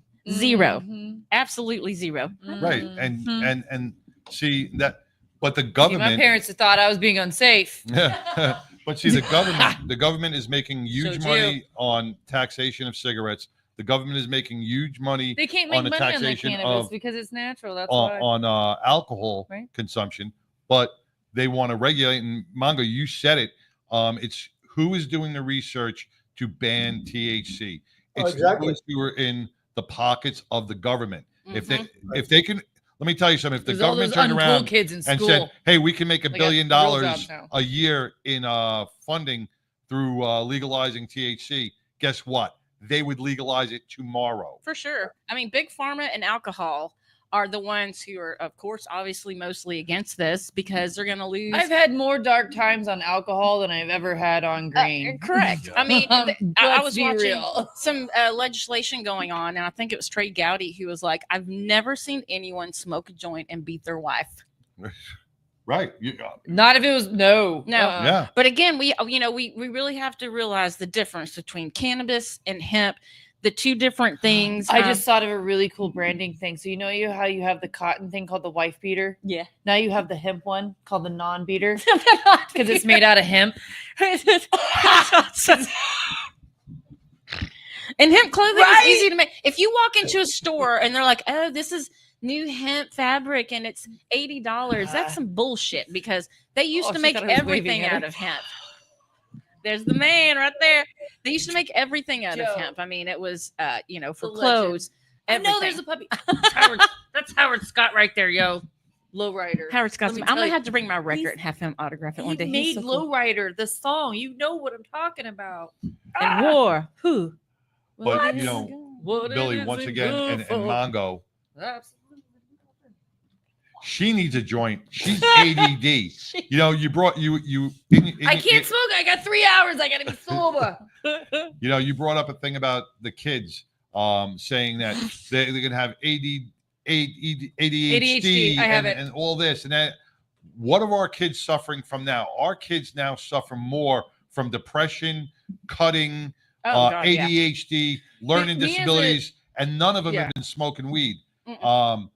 So But they're here's the thing. blaming this on. They're blaming. Of course this When I on was a trying kid, to- that they shoved Adderall down, like all those when it was Adderall. Like I was the kid, like the school, because my parents said I needed it. The school would dispense it to me at school when I Adderall. needed Of it. course. Adderall, the drug. But for even ADHD. even in states And that all- are I didn't cannabis is take it. legal, I actually just crushed it up and sold even it to in my older states that brother. cannabis are legal, you Sorry. have to go pick up your kid and take them 1,000 feet away from the school, administer their medicine, and then take them back. Mm. Currently, but you probably get on that school and find a whole bunch of meth, A lot coke, of weed pins. yeah. skibidi, Yeah. whatever the hell these kids are doing these days. I don't know, but it's the mindset. Again, it goes back to the mindset because people are like, "Oh, I don't want to get." Kids shouldn't have access to it. You know what? No. They shouldn't have access to it, but a parent should be allowed to give it to them because But if you I also question some of these parents' judgments. To be honest with you, I think people need a license to breed. right, Because some of I these parents agree. don't know what the hell they're doing either. I agree. But you know, I kids. see them in the pickup line. I'm like, who tied your shoes? Kids still have access to alcohol. Kids still have access to smoking, to course. cigarettes. Oh, they and always all, are. And all these hard drugs. So It's parenting. it's once again the government is making excuses to scare parents, to scare voters Correct. into making something that it's not. And statistics show they're not bringing up those statistics because they don't want to show that. Of course not. And like Mongo talking about, should we decriminalize it? Should we legalize it? It's a plant. I should just be able to grow it and utilize it like a tomato plant Or basil plant. Yeah, basil Basil. plant. Yes. Mint. I mean, when you look at all the things. when you I look want it at to be in my cannabis, salsa. you know what it's really closely related to? Hops. And I like Hops those too. and in beer. my beer. Right. Mm. I mean, they're so And closely hops related. is an antibacterial. Of course, exactly. And you know how IPA got its name? Huh. Indian Pale Ale. Indian Pale Ale. So okay. Indian Pale Ale, the reason why Indian Pale Ale got its name because the hops. The reason why hops are so hoppy because they needed to transport the beer across the Indian Plains, which is really hot. And a way to get the hops over the beer over a really hot place is to cram a lot of hops in it, which is an antibacterial, which killed all the bacteria in the hops, which made it antibacterial IPA, Indian Pale Ale. Look Plant- at you go. Look at you go. Not just a hat rack, ladies and gentlemen. Not just a hat rack. Not just an empty cup either. Plants rule. It's been on this planet since the beginning of time. Yes. And you know, I'm a firm believer in God and all his goodness. And he didn't put anything here on this planet that's gonna make us sick. You know, Well, there's there's some people on here that do. but man has been able to take some of these natural compounds and turn them into things that make people sick. I mean, even the Right. vitamins you take these days, Right. They're Which all aren't even synthetics. vitamins. No, they're all just synthetics. You take Right. it thinking you're doing something, and really, what does it do? It just makes you pee like that weird Yeah, yellow. it's green hot. color. It's high cost urine. Is what it is. It's you're peeing out high cost urine. Because some of these vitamins are not regulated. Some of these powders, like whey and everything else, that you're taking, is not regulated. You don't know what's in it, and it's just at certain percentage they hit, but they'll charge you, $80, $90 for a little bit of it because it's regulated. Right, because And- it's and they're- approved by it's the approved by- But here's the thing: the Correct. FDA also regulated and approved a weight loss drug back in the day that had a warning on it that said, "Do not wear white pants because you might shit yourself." Oh, hold I on. am not really Hold on. concerned about what the FDA is approving for. Do me. And y'all the COVID remember- vaccine. Hold on. Do Yeah. y'all remember Bextra? There was a No. 2003, 2005 Pfizer. They had a product called Bextra, and it was supposed to be a limited use for severe pain, like after operations and stuff. Well, people got a hold of it, and the FDA knew, Pfizer knew, the people who made this drug knew what it did, and one of its side effects was it made your skin fall off. Oh, It would bubble up Wow. and fall off, and then people would die. some of And those then- Kardashians actually pay for that for their face. Well, they finally, Pfizer had to pay. If Don't you they? look it up, it was the biggest lawsuit amount ever, something like in the billions of dollars that they had to pay. Because yeah, I don't want my skin to fall off, and I don't want my butthole to shoot off either. I mean, cannabis, munchies, Yep. forgetfulness, but I got menopause, so it's no big deal. I'm getting there, anyway, baby. so- Well, I want to Mongo, once again, you brought it today. A plus. And Billy has been an expert for growing it and harvesting it and helping out our veterans with it for a long time. She has done her research. I've She been has an done. advocate. Pipple's been an advocate of it as well. Forever. Right now. So your Mongo log today really brought the true facts, not only perception for you, but it brought facts, it brought clinical diagnosis, and that's what the Mongo log is all about. I can't thank you enough for doing all your research you provide the 99% Radio Network fan base and all our listeners with each and every week. You are an amazing source of information, Mongo. Just real quick, yeah. because Mongo, I was so impressed with what everything that you said, but also I'm super impressed because I remember when we first met, 2019, out in the old Fishbowl parking lot. I don't think you would have had anything to have done with cannabis back then. Oh, I always thought he was a right. stoner. I don't even think you and that other dude they would never. That other dude we're not going to talk about. He's not.